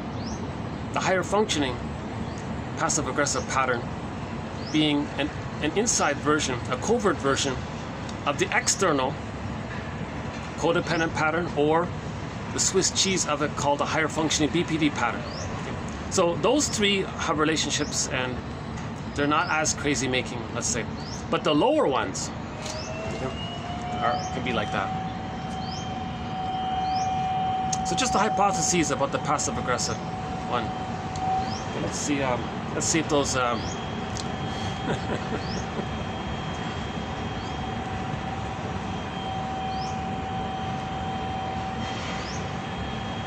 Oh yeah, I saw it. It was a sales meeting. Those guys were salesmen, right? Yeah, stay tuned to the end of this video. We have a quote from, I mentioned before, we have a quote by a sales lady on how to sell things to women. It's from the 60s. It's old. What, 60 years old or 40, 50, 60 something years old. And it was on a vinyl. It wasn't even digitized. It never made it to CD. It's on an old vinyl, so you can hear the scratches. So it's very scratchety. When I play it later on, you'll hear the scratchety. Just look on YouTube, Dottie, D-O-T-T-I-E, Walters. She only has 2 clips there for her. So it's the one that you see the vinyl there. I didn't listen to her, somebody interviewed her, I didn't really listen to her. She wasn't, nothing, I don't recommend her books or anything. Just that one little quote I think was good. The rest of it's just this usual fluffy, you know, pep talk. So, you can do it, and, come on, you can try, look at, so usually these motivational speakers, they tell you their sad story, and then they persisted and they got lucky. You can do it, if I can do it, you can do it. And just fill with little anecdotes and cute little stories and things. Nothing really genuinely helpful. But you did say one thing, which we'll play at the end. Some women might not like what she said, but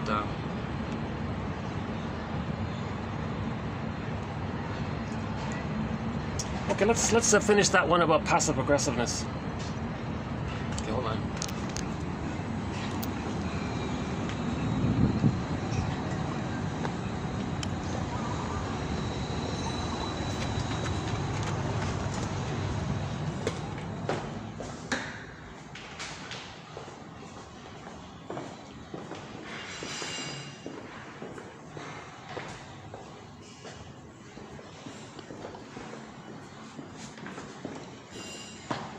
Jeez, maybe I can do it down here, eh?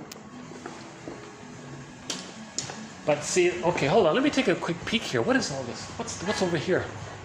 Oh, there's nothing here. Okay.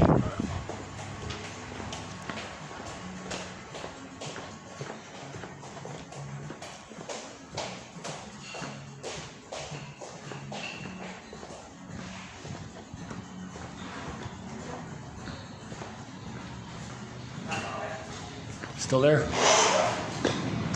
Okay.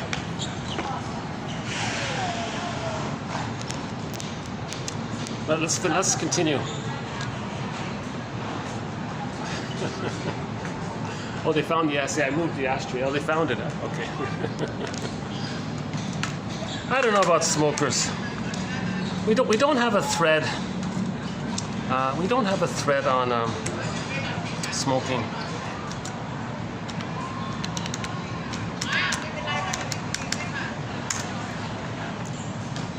The next one here. Oh yeah, so some people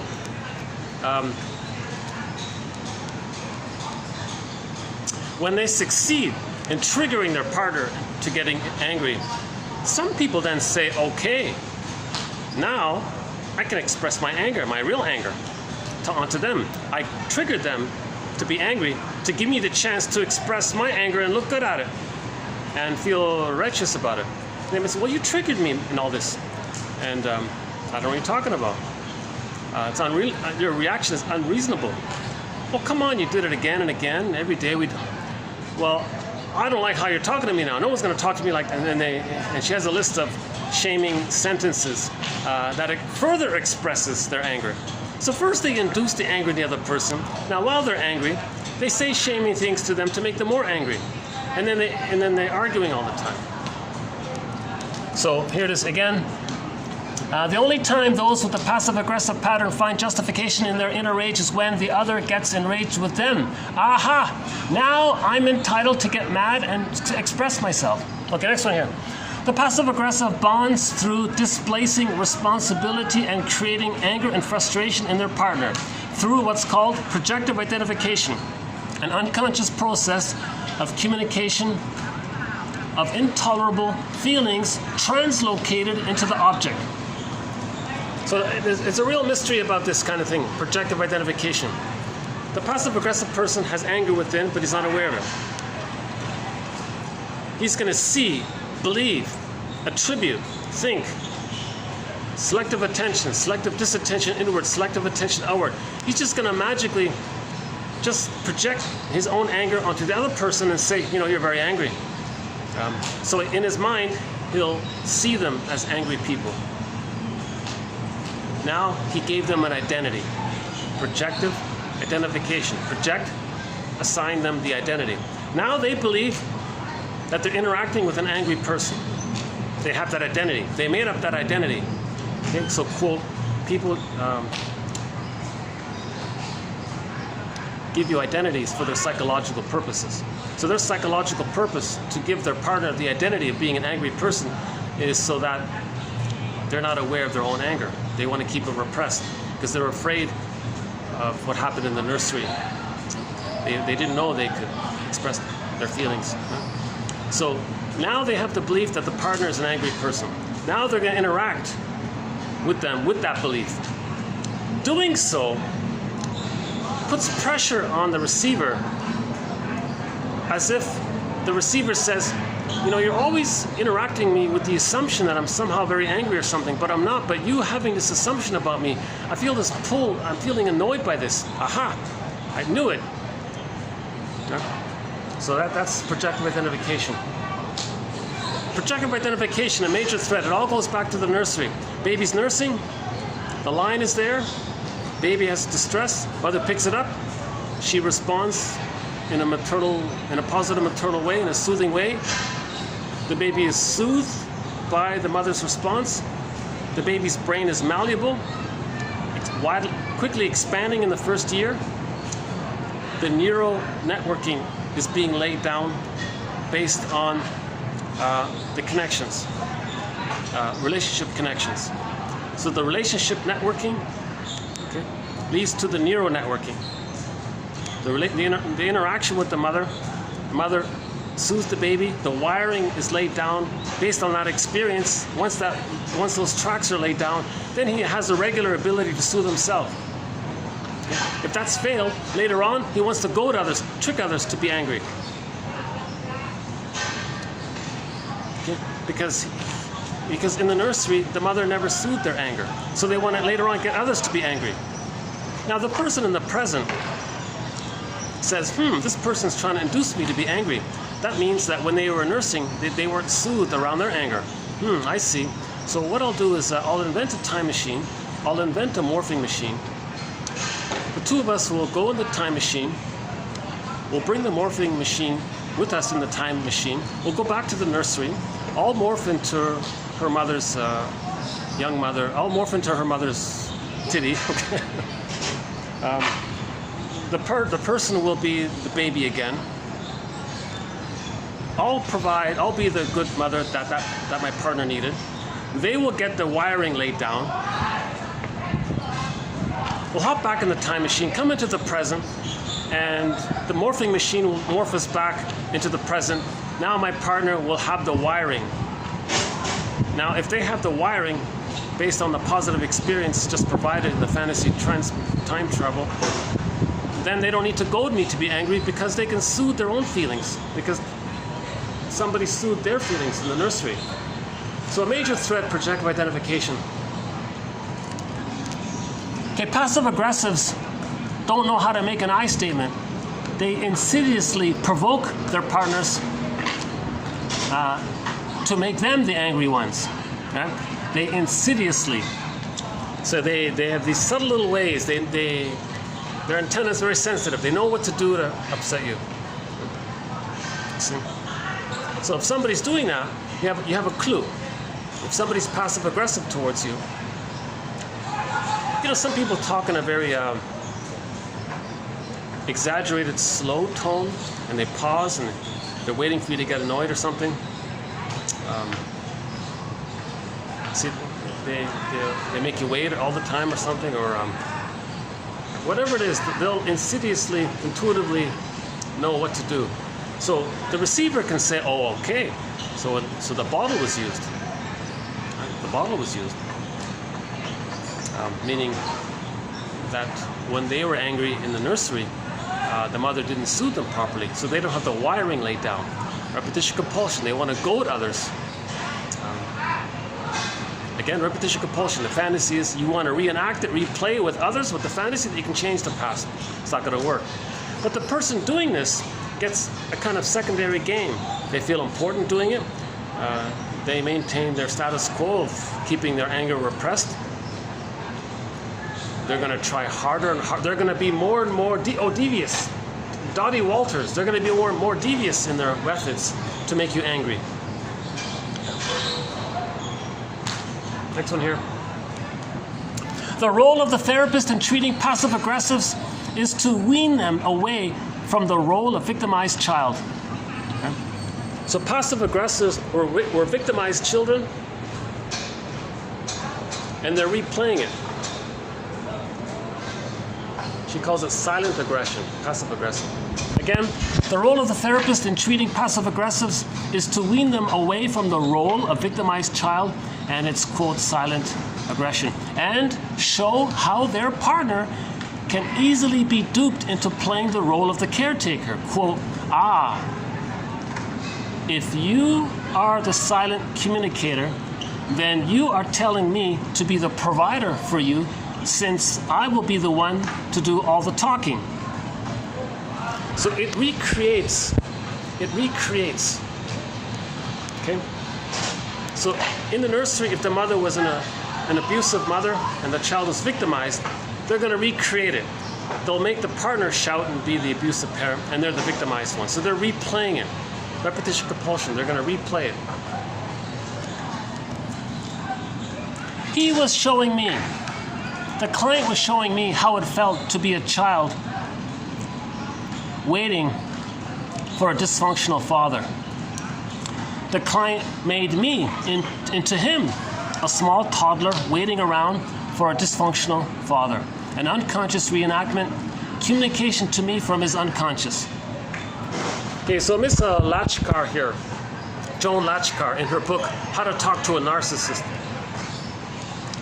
That book should be entitled, How to Talk to Someone with a Narcissistic Pattern, or How to Talk to Somebody. Oh yeah, she lists different types of narcissistic patterns. One of them is the passive-aggressive narcissist. That doesn't mean that everybody who engages in passive aggressiveness has the narcissistic pattern. A healthy person under stress may engage in that. A codependent under stress may engage in that. But she specifically addresses that some people with the narcissistic pattern, one variation of that narcissistic pattern is the passive-aggressive narcissistic pattern. She calls it the passive-aggressive narcissist. So not all narcissists are engaged in passive-aggressive. And not all passive-aggressives are necessarily narcissists. But there is a case scenario where some people are both. They have the narcissistic pattern and the passive-aggressive pattern. That's called the narcissist. That's called the passive-aggressive. All these terms.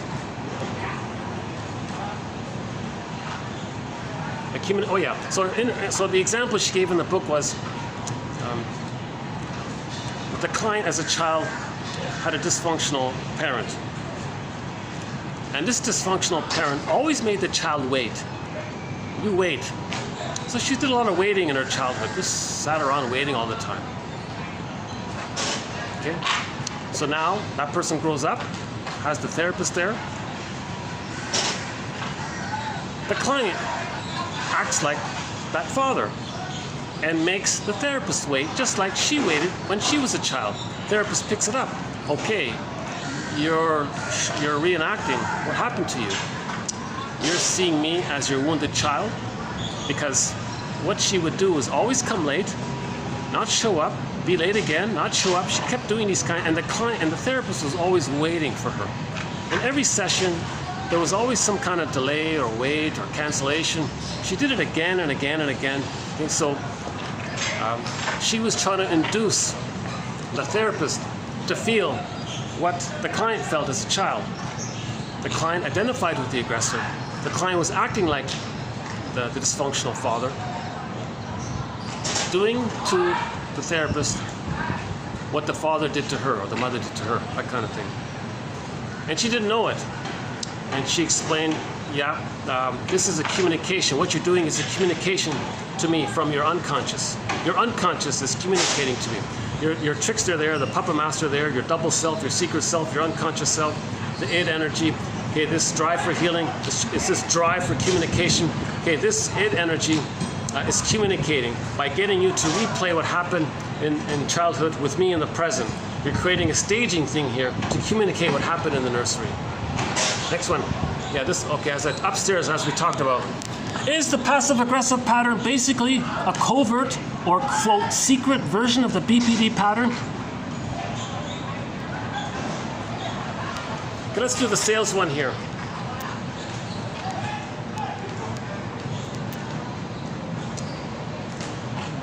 The woman sales lady was teaching men how to sell stuff to ladies.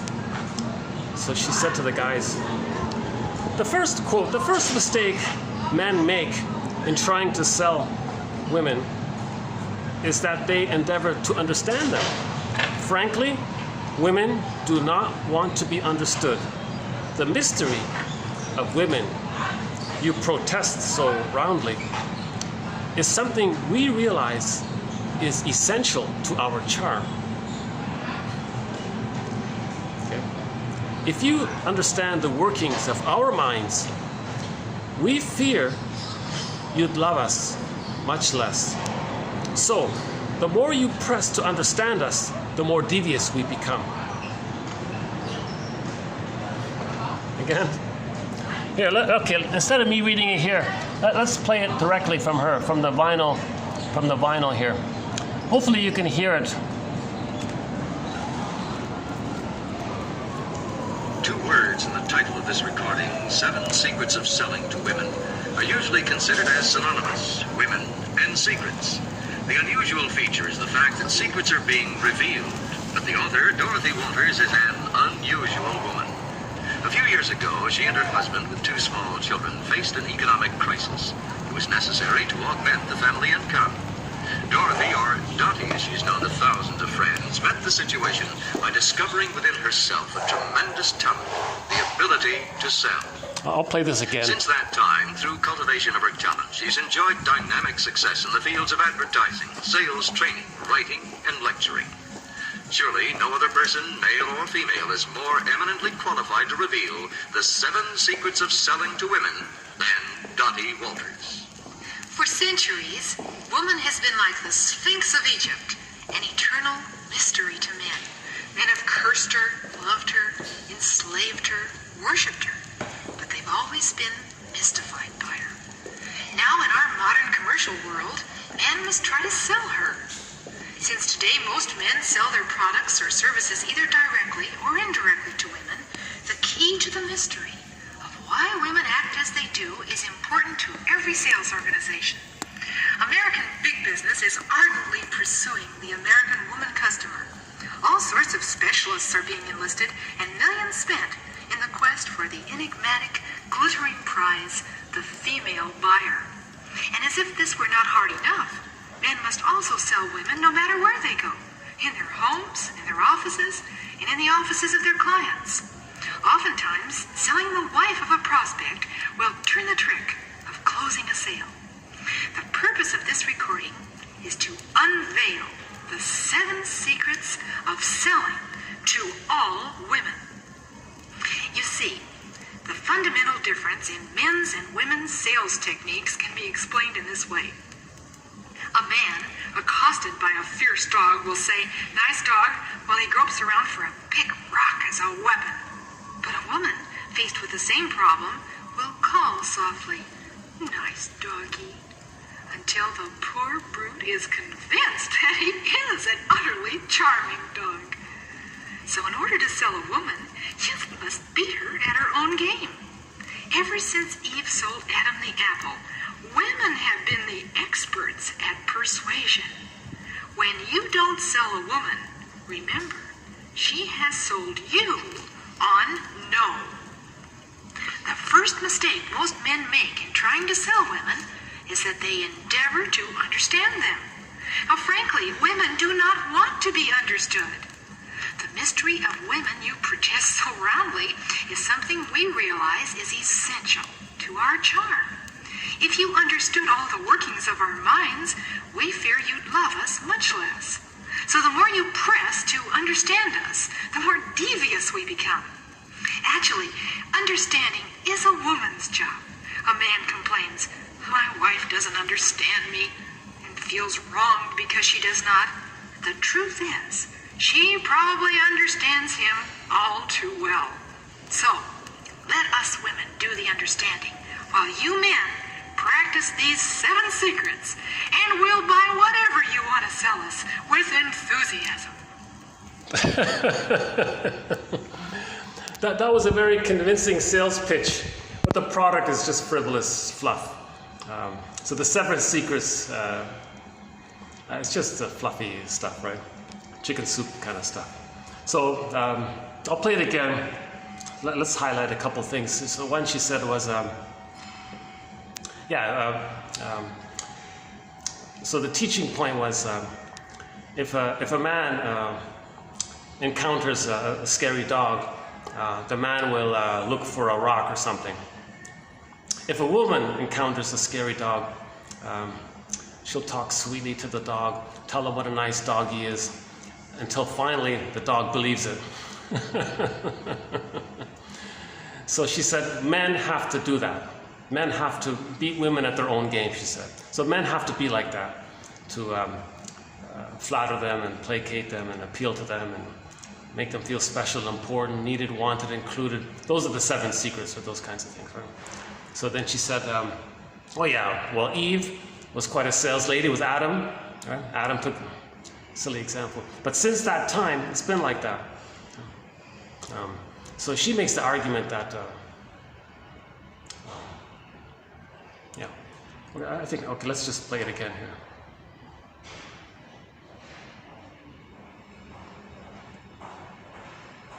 So women are effective because they appeal to your vanity, they can appeal to your needs.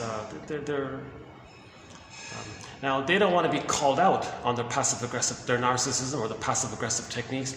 They don't want to be called out on it. So if you do try to call them out on it, then they'll be more covert in their passive-aggressiveness against the man. Those kinds of things. So-called battle of the sexes, right? So I think she was saying indirectly, a lot of women maybe do have the narcissistic pattern, but we don't like to admit it. She said, frankly, just appeal to our vanity. So the 7 secrets are like that. Secret number 1, make them feel special, included, valued, honored. And she has a little list like that. But her stories are just filled with funny little anecdotes. It's entertaining. It's not that psychological. So ironically, the best part was the sales pitch here. So this is the best part of the whole vinyl. I think the whole vinyl CD. The best part was this little introductory blurb. I think the last part wasn't bad, about the 3 main Furies. Just to learn about the mythology of the 3 Furies. Yeah, one of the tricks was if you want to sell a woman, make her angry, and then to prove you wrong, she might buy the thing. An example was, "A lady, do you want to buy this item here? You know, your neighbor thinks you can't afford it." "Oh, does she? Does she? Oh, I'll buy it. Give me 2 of them." So he made her angry like that. See? And they talked about cosmetics. You don't want to lose your beauty. You know, that's your power, right? "Oh, you're right. That is my power. My beauty's my power." "Okay, well, I got all these cosmetics to sell you." Things like that. Again. 2 words in the title of this recording. 2 words in the title of this recording. 7 secrets of selling to women. 7 secrets of selling to women. So secrets and women, those are the 2 words. He says they're synonymous. Are usually considered as synonymous, women and secrets. The unusual feature is the fact that secrets are being revealed, but the author, Dorothy Walters, is an unusual woman. A few years ago, she and her husband, with 2 small children, faced an economic crisis. It was necessary to augment the family income. Dorothy, or Dottie as she is known to thousands of friends, met the situation by discovering within herself a tremendous talent, the ability to sell. Since that time, through cultivation of her talent, she's enjoyed dynamic success in the fields of advertising, sales training, writing, and lecturing. Surely no other person, male or female, is more eminently qualified to reveal the 7 secrets of selling to women than Dottie Walters. For centuries, woman has been like the Sphinx of Egypt, an eternal mystery to men. Men have cursed her, loved her, enslaved her, worshipped her, but they've always been mystified by her. Now in our modern commercial world, men must try to sell her. Since today most men sell their products or services either directly or indirectly to women, the key to the mystery of why women act as they do is important to every sales organization. American big business is ardently pursuing the American woman customer. All sorts of specialists are being enlisted and millions spent in the quest for the enigmatic, glittering prize, the female buyer. And as if this were not hard enough, men must also sell women no matter where they go, in their homes, in their offices, and in the offices of their clients. Oftentimes, selling the wife of a prospect will turn the trick of closing a sale. The purpose of this recording is to unveil the 7 secrets of selling to all women. You see, the fundamental difference in men's and women's sales techniques can be explained in this way. A man accosted by a fierce dog will say, "Nice dog," while he gropes around for a big rock as a weapon. But a woman, faced with the same problem, will call softly, "Nice doggy," until the poor brute is convinced that he is an utterly charming dog. So in order to sell a woman, you must beat her at her own game. Ever since Eve sold Adam the apple, women have been the experts at persuasion. When you don't sell a woman, remember, she has sold you on no. The first mistake most men make in trying to sell women is that they endeavor to understand them. Now, frankly, women do not want to be understood. The mystery of women you protest so roundly is something we realize is essential to our charm. If you understood all the workings of our minds, we fear you'd love us much less. So the more you press to understand us, the more devious we become. Actually, understanding is a woman's job. A man complains, "My wife doesn't understand me," and feels wronged because she does not. The truth is, she probably understands him all too well. So, let us women do the understanding, while you men practice these 7 secrets, and we'll buy whatever you want to sell us with enthusiasm. That's quite a sales pitch. I think if somebody heard that intro, they'd probably buy it, right? The Bible at that time. Okay, let's take it back out here. It's boiling in here. Yeah, okay, good. The little kid is. They've moved on. So let's.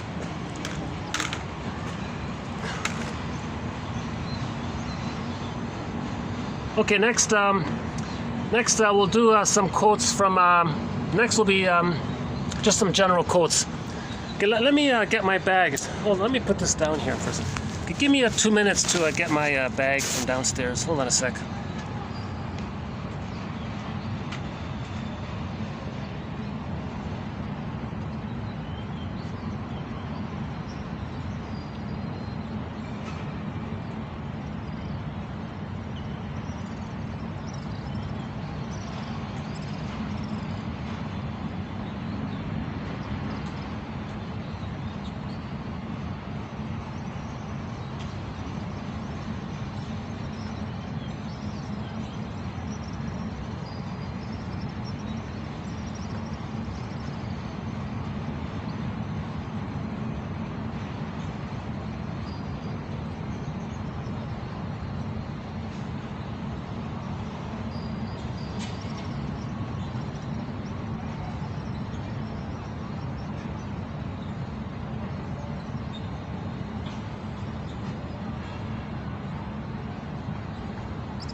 Yeah, I wonder what the latest sales techniques are these days.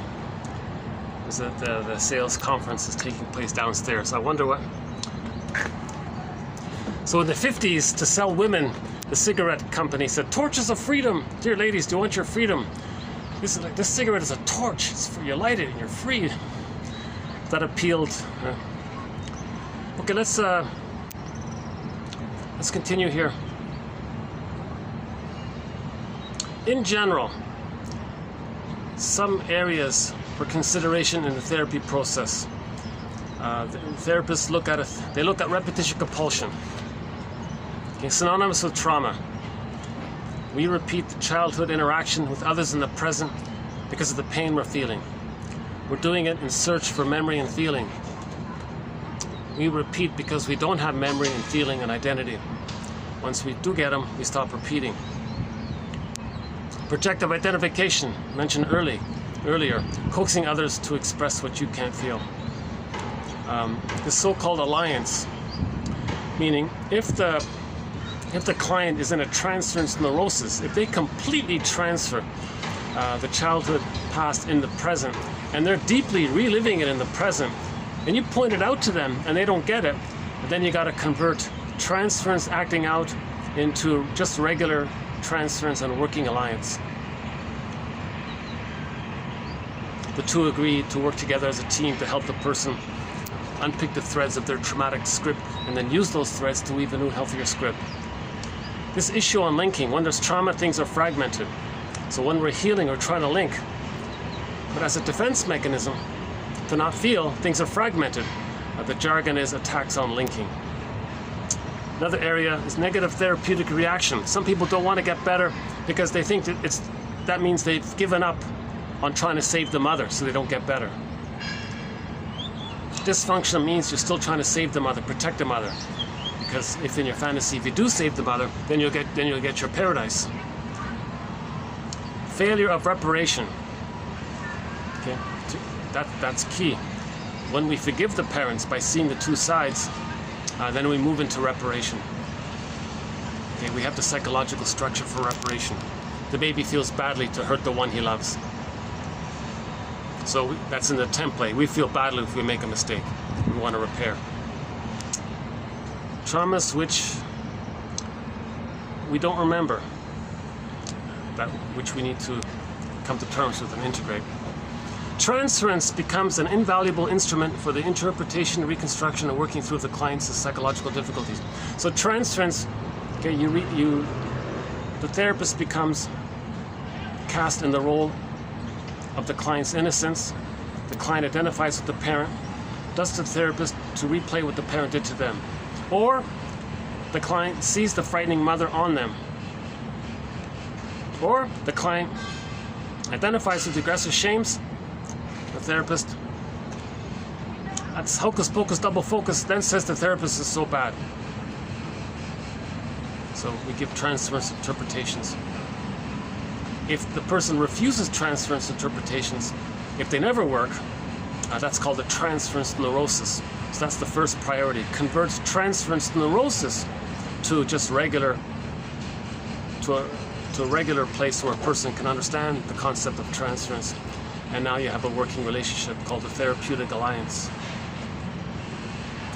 When intense transferences, yeah, meaning the transference neurosis, when intense transferences occur in the context of therapy, they can become a stubborn impediment to the progress of treatment. The client is more interested in fulfilling his childhood wishes than in deepening his understanding of himself. So this is the guy who says, no, be the good parent. I didn't have anything good from my parent. Now you provide the thing that I needed from my parent. He's more interested in that than in understanding the whole thing that's happening. In this situation, he is reenacting with the therapist a relationship with some important person from his early years. This then becomes the central focus of the therapist, who is able to help the client realize how his current life is distorted by the past. His current life is distorted by the past. He's not living in the current. He's replaying the past and the present. the present becomes a replay of the past, a new edition of the past, still living in the past in the present. Okay, so he's distorting the present, not enjoying the present. Quote from the movie Greenberg, therapist said to the guy, quote, "You have trouble living in the present. So you dwell in the past because you never really lived it." Pathological nostalgia. He's always still living in the past, never enjoying the present.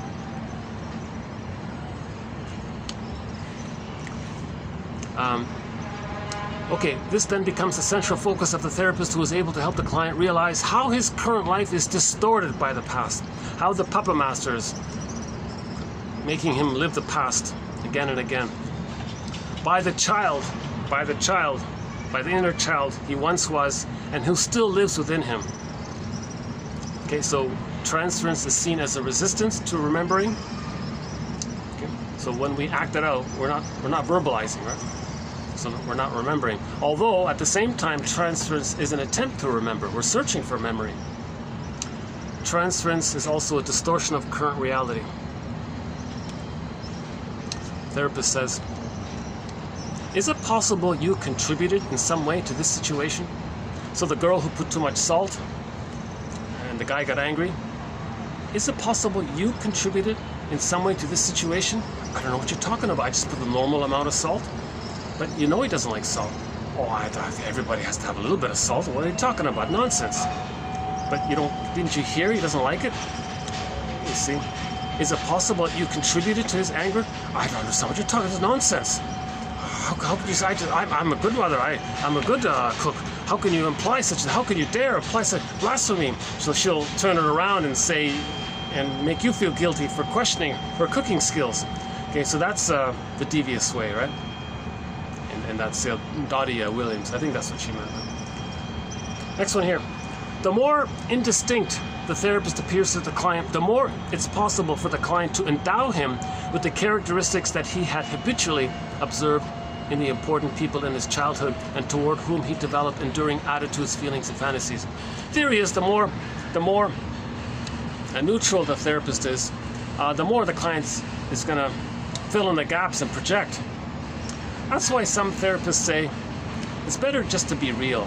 Forget all this traditional stuff. For some people, just show your full realness as a human being. That's very healthy, because then he won't project. There are some individuals whose lives constitute a series of more or less disastrous behavioral events. Treatment with them becomes a picaresque novel. One of these, like the Don Juan, all these these negative, like the Peer Gynt story, the Don Juan stories, these Playboy stories. So the client is living like one of those characters, those dramatic characters, often in a negative way. They enter each hour breathless and relate the latest catastrophe that has overtaken them, rarely suggesting any awareness of their role in the disaster. Oh, they're the helpless victim, poor me, but they don't realize that they created it. Same idea. The therapist helps the client to modulate his need to, quote-unquote, use the splitting defense mechanism, seeing people either as saints or sinners. That's the splitting mechanism. All good, all bad, saint or sinner, goddess or demon. You've got to resolve this. That attitude comes from the childhood template of goddess and demon imagery due to trauma. They go through life seeing people hero, zero, great or nothing, saints or sinner. They see things. People are more nuanced. People have a center. People have feelings within. It's not that you don't just label people saint or sinner. That kind of. That's the baby's way of thinking. The mother's a saint. The true mother is a sinner, but that's not his mother. That's the splitting mechanism. Next one. Acting out describes transference, attitudes, and feelings which are expressed by overt actions rather than verbalized. So they might be absent, late. If they're angry at the therapist, they might displace it onto other people in their life. That's called acting out. It's a resistance to the therapy process. You're supposed to talk about what's going on rather than just... If you're angry, don't express your anger by being an hour late, half an hour late, or just canceling the appointment. Come to the appointment and explain that you're angry. You know, I'm angry. I want to talk about it. Not perceiving or appreciating something in the external world is a way of keeping emotional pain at a tolerable level. And that's part of the defense mechanism.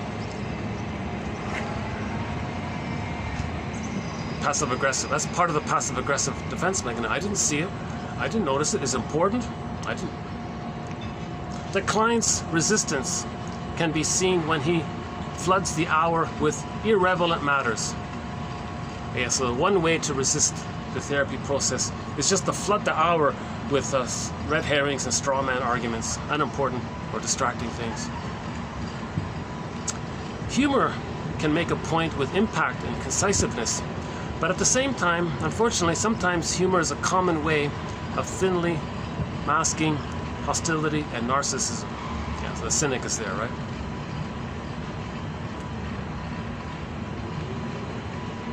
That comes from a book called A Supportive Psychotherapy. He was discussing the difference between supportive therapy, meaning clients don't want interpretations, they just need a band-aid to get them through a rough patch. So there's no psychic structure, there's no healing or getting better.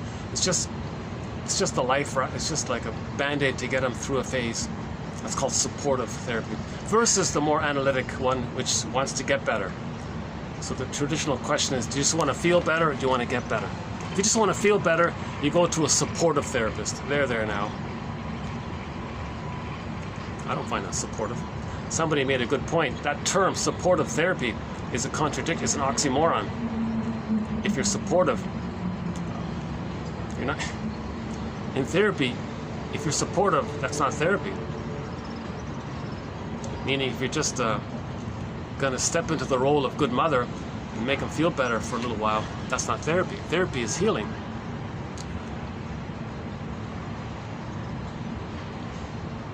Yeah, not a bad book. Okay, we covered the quotes. Yeah, so this has been TQ 25, 13, 14, and 15. So we did 3 quotes today, right?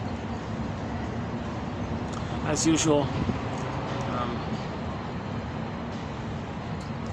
Oh yeah, the 4th floor, there was a big function taking place. So that's why I couldn't do it here. I'm kind of curious to see what... Should I go down? No. It's busy over there. Well, I may have to come back to this spot. I'm not crazy, but I don't like doing it here. Like there's a swimming pool behind me. You got like a couple of dozen of half... I'm talking, maybe. I don't think they can hear me. This area is just so generally noisy. I don't think it really matters.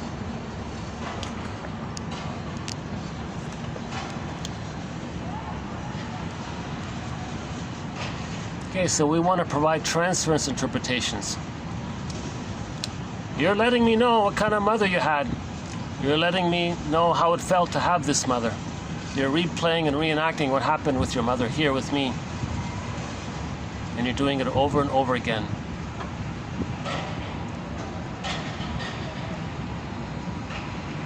Your mother wasn't a saint or a sinner. She was just an ordinary person. What were your parents' goals in life?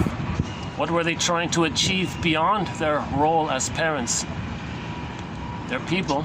Rosanna, dear child, the more I got to know my mother, the more I got to know her story, the more of a person she was to me.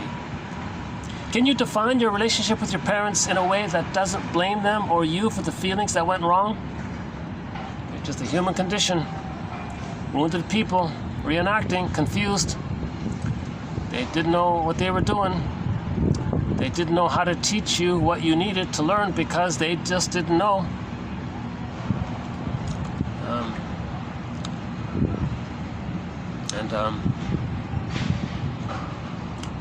She didn't have any other way to express her concerns. Your mother and your father didn't have any other way to express themselves.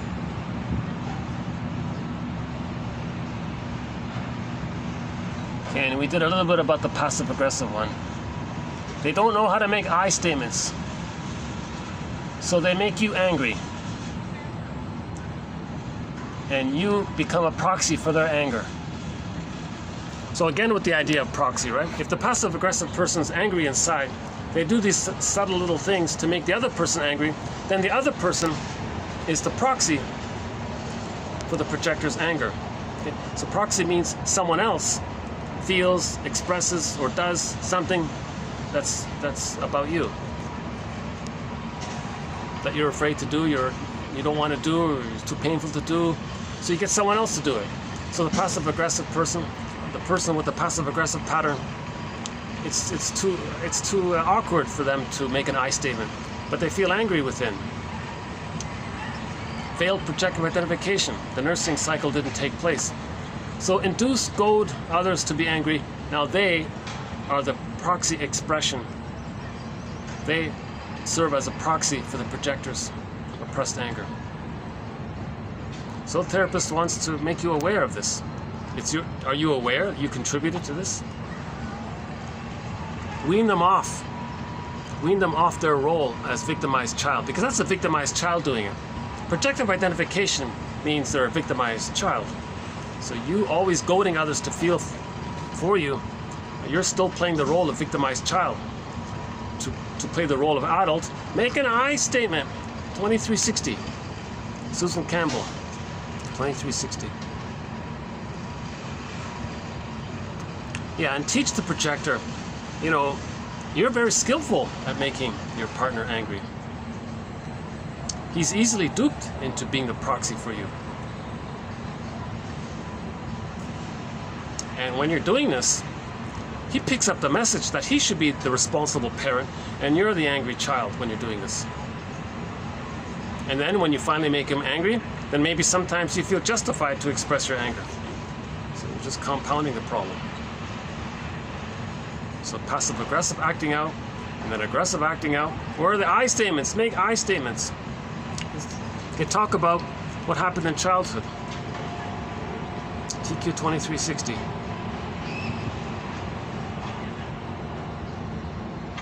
The first mistake men make in trying to sell women is that they endeavor to understand them. Frankly, women do not want to be understood. The mystery of women you protest so roundly is something we realize is essential to our charm.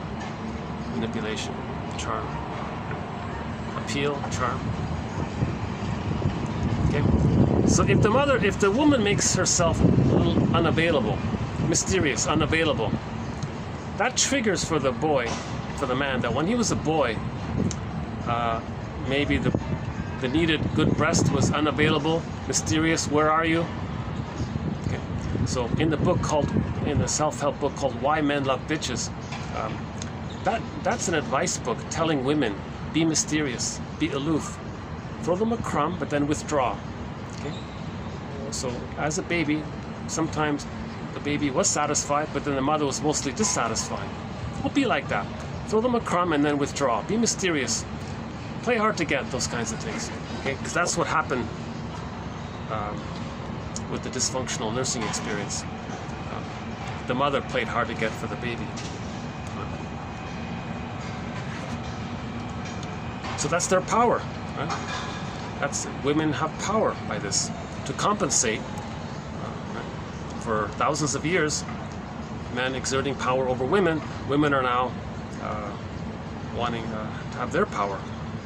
So they're doing it in these kinds of ways, passive-aggressive ways. If you understand the workings of our minds, says Dottie Walters, then we fear you'd love us much less. If men truly understood how women are manipulating them, and they're purposely doing these things, maybe men would not be so gullible and tricked and duped by the women. So women are very protective about this. If you get close to understanding us, well, then we'll be more devious, she said. So the more you press to understand us women, the more devious we become. The French have a proverb about this. The French say that women are devious, something like that. Men are idiots and women are devious or something. I don't know what exactly it is. Something like that. How are we doing here? Well, we've got about 20 minutes left. This felt to me like a very long video for some reason. I'm not sure why. Honestly speaking, I'm having a little bit of an off day. I'm not feeling very present. I did bounce around looking for venues. It finally ended up here. I think this is only the second time I was able to pull off a video here. Or maybe the first or second. Yeah, Here Comes the Night. Very good song by Street Heart, Here Comes the Night. Check out the rock band, the classic rock band Street Heart. The lead singer is Kenny Shields. They do a very good cover of the song Here Comes the Night.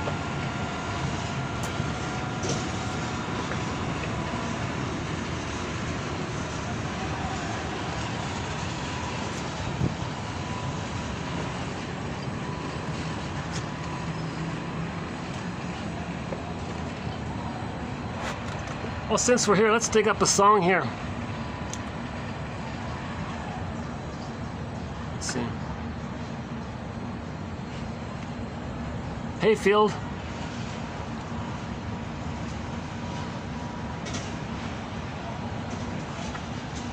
Okay, why not? Let's just play Hayfield again.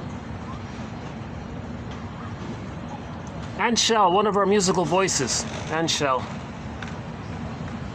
Song called Hayfield. Oh, no, wait a minute, that's not it. Here it is, okay, here it is here.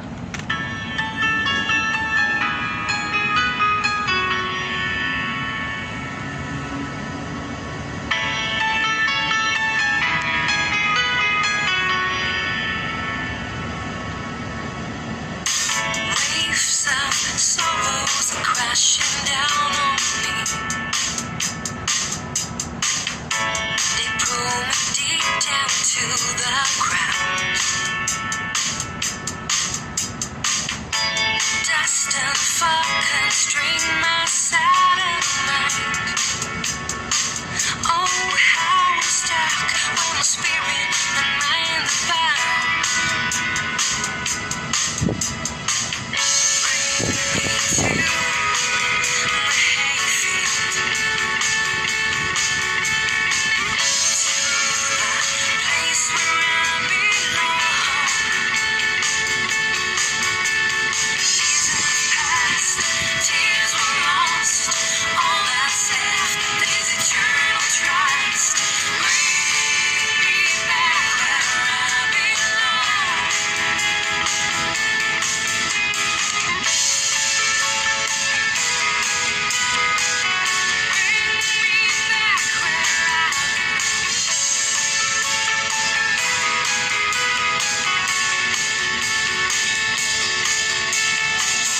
One place on earth relieves my teariness. The home anchor for my soul. When light and hope are gone entirely, I'll go there for praying and gaining control. Bring me to the hayfield.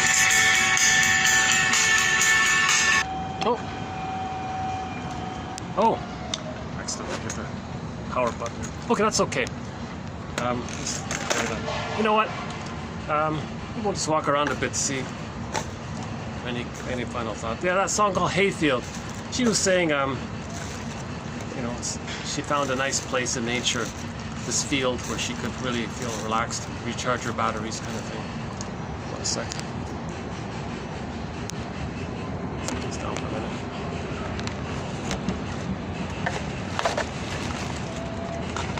Oh yeah, for the price of a cup of tea. The website is www.buymeacoffee.com/psychoanalysis. You can get the complete file of quotes.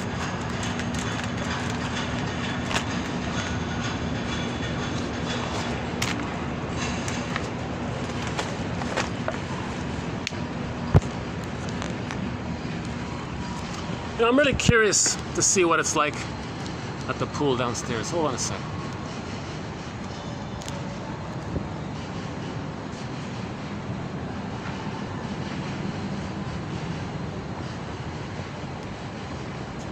Oh, this way.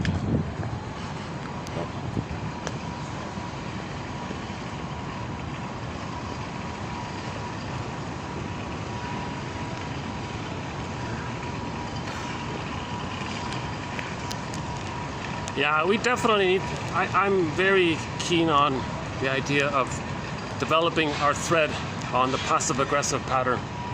So we'll have more quotes on that one. You see me stuttering because I don't want to get anybody in the camera here. So let's wait till these guys pass.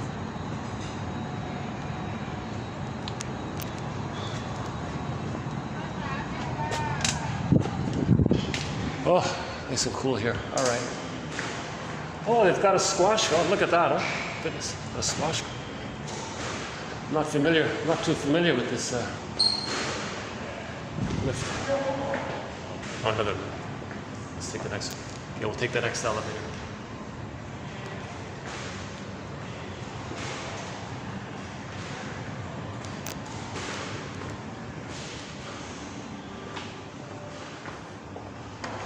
Yeah. This is sort of the rec area of the hotel, this tower.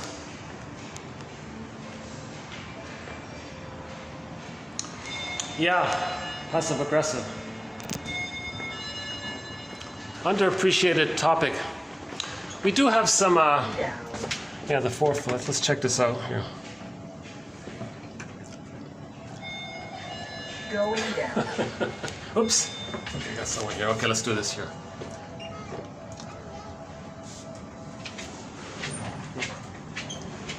Going down. Changes my, okay, went out.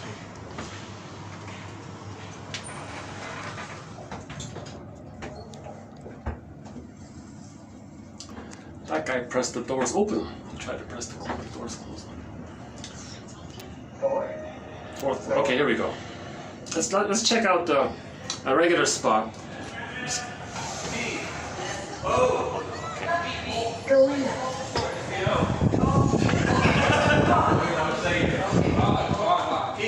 No, okay, so there's an activity going on. Oh, they're playing some kind of team building. Oh, that's what it is. The salespeople are doing some kind of team building activity. So they do some. It's their chance to play, I guess. Why did I go back here? Okay, let's see.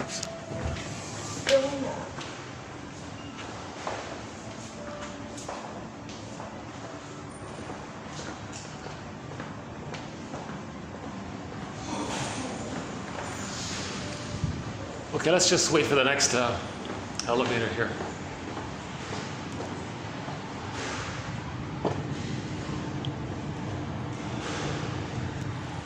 We've got about 10 minutes. Yeah, maybe do a little outside walk. Huh?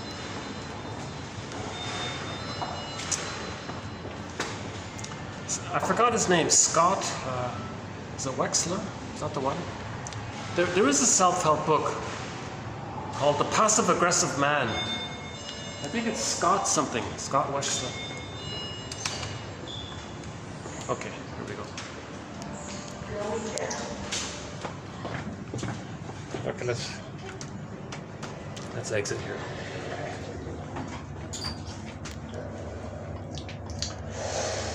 So,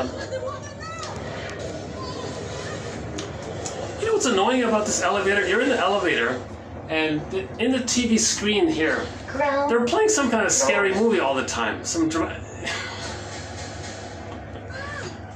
I don't know why.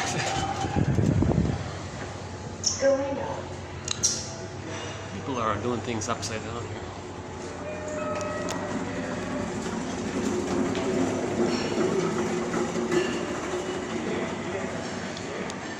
You want to peek at the lobby here? They got a pretty good lobby here. Yes.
Maybe that's the mystique of women. They're just very skillful at being passive aggressive. Maybe that's part of it. Let's see how about here. Oh, nobody's here. Wow. Okay. Usually this area is packed, huh? Oh, look at all that.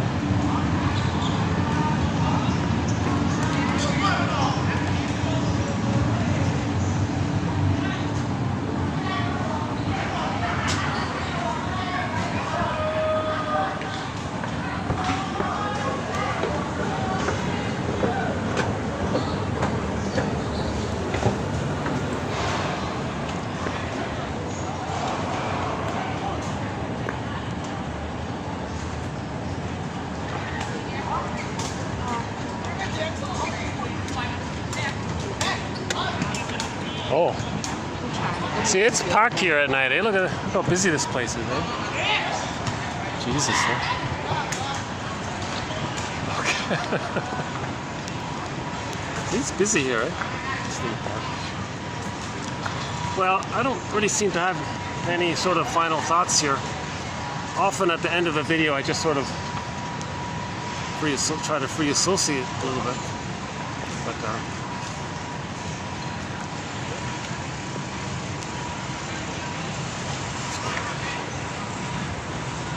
I've tried doing this video in this park here. It never works. It's just always so.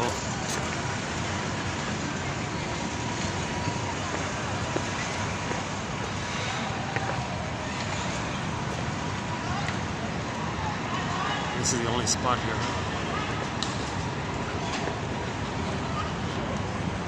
Oh yeah, the cat. One of our companion animals to 1001. Windmills of the Mind is the cat. And this is one of the stray cats I often see here. He's a very independent guy here. You want to say hello? Showing up here. Let's see. I don't know if you can see him, but he's... You want to say hello? No? Okay. I don't think you can really see him. You know, I know this cat. He doesn't like to be handled. This particular one. Let's see. I really can't get him. Yeah. Okay. Here. Say hello. Oh, am I getting him? All right, I can't really get him. It's hard to see a black cat at night.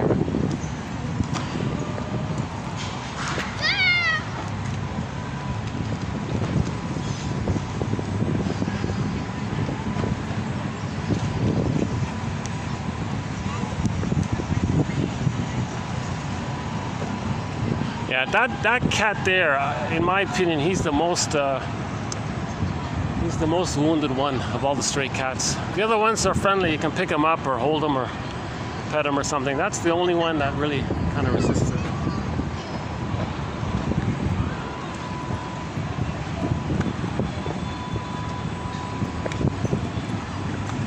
Well, here's another one. Let's see. Can you see this one here? Little cat. Let's Say hello to viewers of 1001 Windmills of the Mind. What do you say?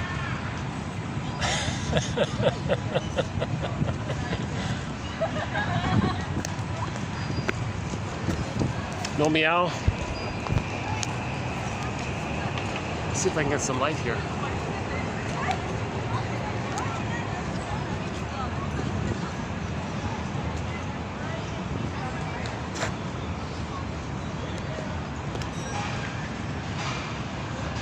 The German pop singer Katja Epstein sings a cover of the song Windmills of the Mind in German, and that's our theme song. Katja Epstein's German cover rendition of the song Windmills of the Mind. And this collection of quotes is named after her song. She did a great job.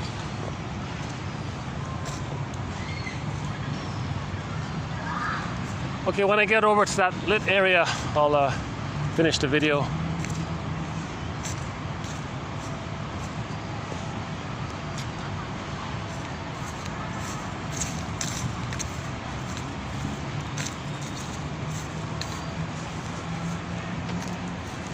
Was it here? Oh, here we go. We get some light here.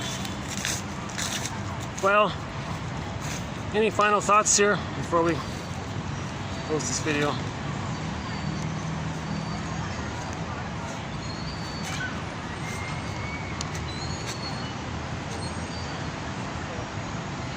Transference.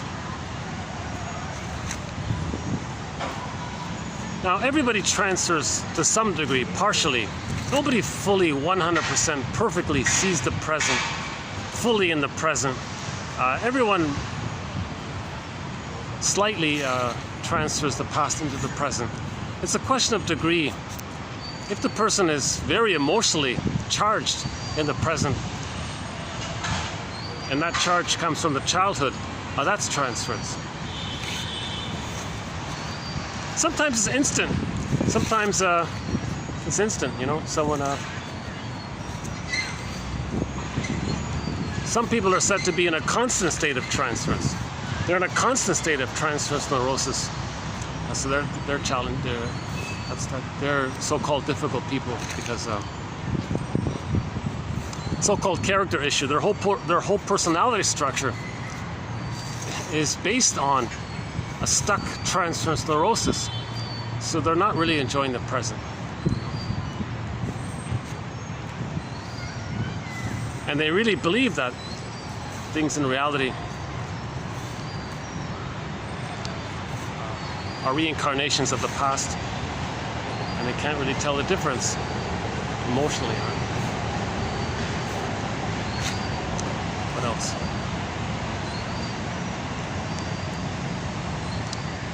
Well, the guy's drinking coconut juice here. When we close the video here, maybe I'll get a coconut juice. They call it coconut water.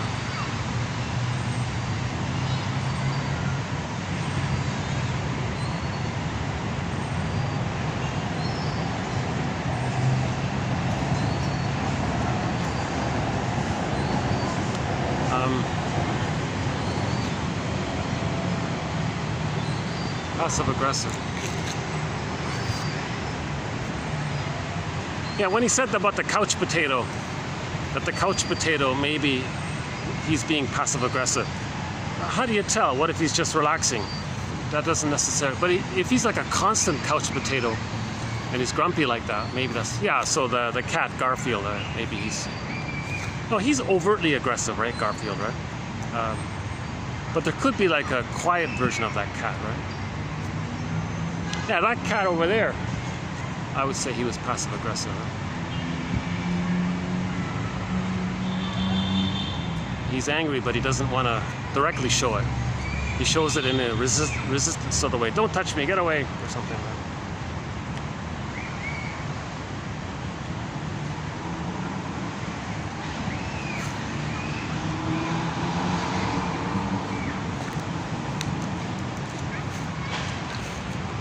Anything else here? When this video just suddenly cuts out, which it will in about 3 minutes or 4 minutes, that'll be the end of it. TQ24, 13, 14, and 15. passive aggressiveness. One on forgiveness. Oh, I thought that was a pretty good by Helen Kramer. That forgiveness quote comes from a pretty good self-help book called Liberating the Adult Within by Helen Kramer. We have a few quotes from her in our collections. We added one there. Yeah, major thread in 1001, Windmills of the Mind. Quotes from self-help books like Liberating the Adult Within. From Trigger to Tranquility by Susan Campbell. The Passive-Aggressive Man. I think we'll update that one.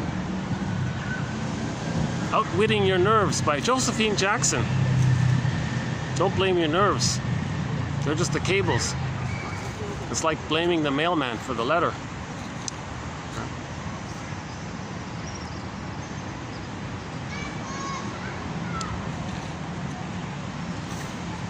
If mothers are referred to as saints, that's a clue of the splitting mechanism. That's not realistic. You're not going to heal if you always think your mother was a saint. No way. She's a person, not a saint. And she wasn't a sinner, but she did do hurtful things.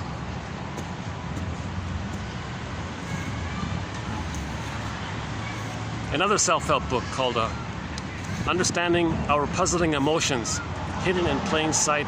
Forgive Your Parents, Heal Yourself by Barry Grosskopf. Something like that. Eric Byrne, yeah. Not too much from him. That one by Helmut Kaiser about duplicity analysis. He says if people are being duplicitous, it's because they're trying to create the fusion. A lot of people have, there's another alley cat. A lot of people have unmet fusional needs. I don't know if you'll be able to see them, but here's our third alley cat.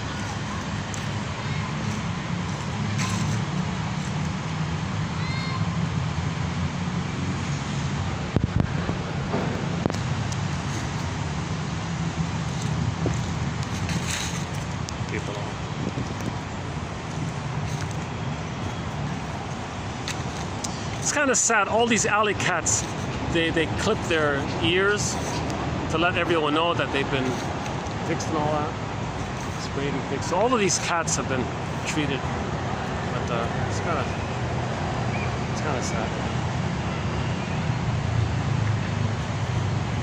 What's the big deal?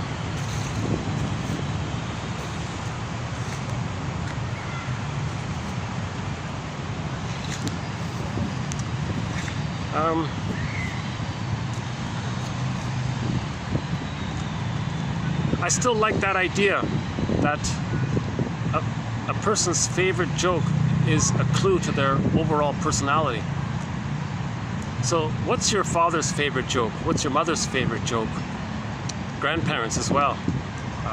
And you can understand them, at least understand the theme that concerns them.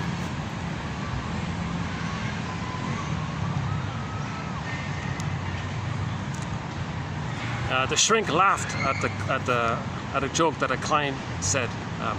He said, quote, a beggar approached this wealthy man and asked him for a quarter for a cup of coffee. The wealthy man barked back angrily, "An hour ago I gave you a quarter." And the beggar said, quote, "Oh, mister, you're living in the past. Stop living in the past, will you?" So the therapist laughed at it because it's a clue to his theme of his occupation and preoccupation of helping people to stop living in the past.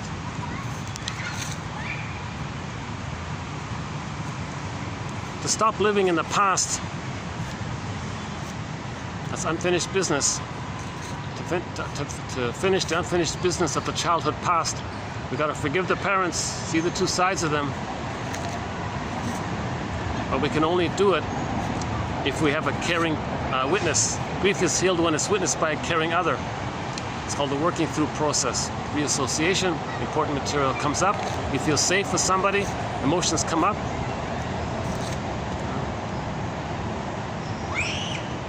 Then you're healing. Feeling is healing. Feel it to heal it, as they say. As long as we're feeling, we're okay. That's meaning, right? We're feeling. We have a path, we have a direction. Yeah, Kristen Wilson, check out that speech by Kristen Wilson. Go to any of the greed videos. We played Kristen Wilson's speech, Ooh My Soul. She said, you know, we gotta feel our way. If you're not in your body, you're not making sense, literally. So let's talk about salvation, personal salvation. And I do not mean a peach smoothie and a massage. It's a funny speech. It's a very insightful, rich speech. It's a great speech. She talks about greed in there.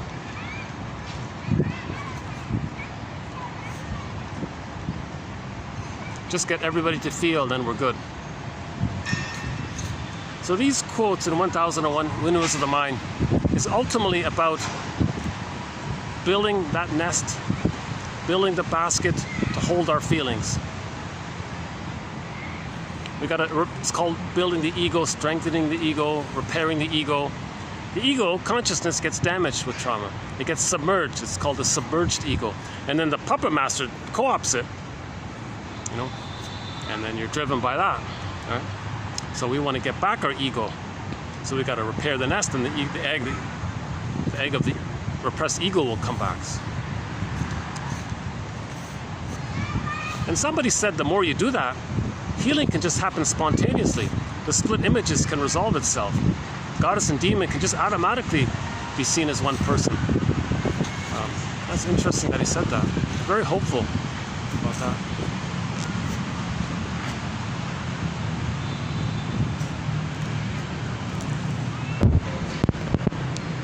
Anything else here? 303, yeah. This will cut out 1 or 2 minutes.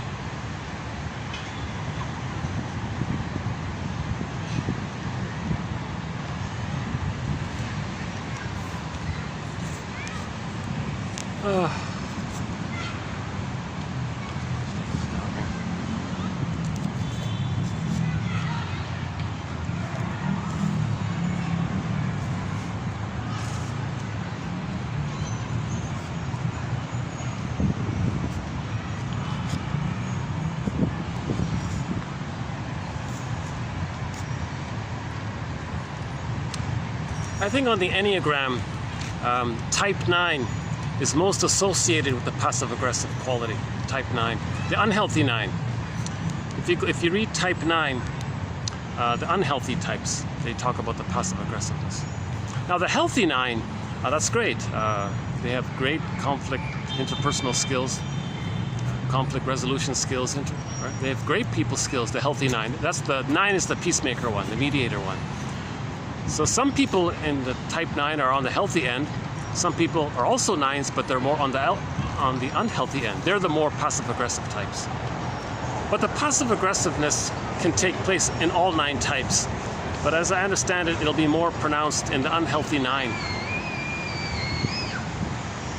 Right? Now, if the 9 feels confident, they move to the 3. If they feel stressed, they move to the 6. They got the lines. You gotta look at the lines, not just the points. You look at the lines.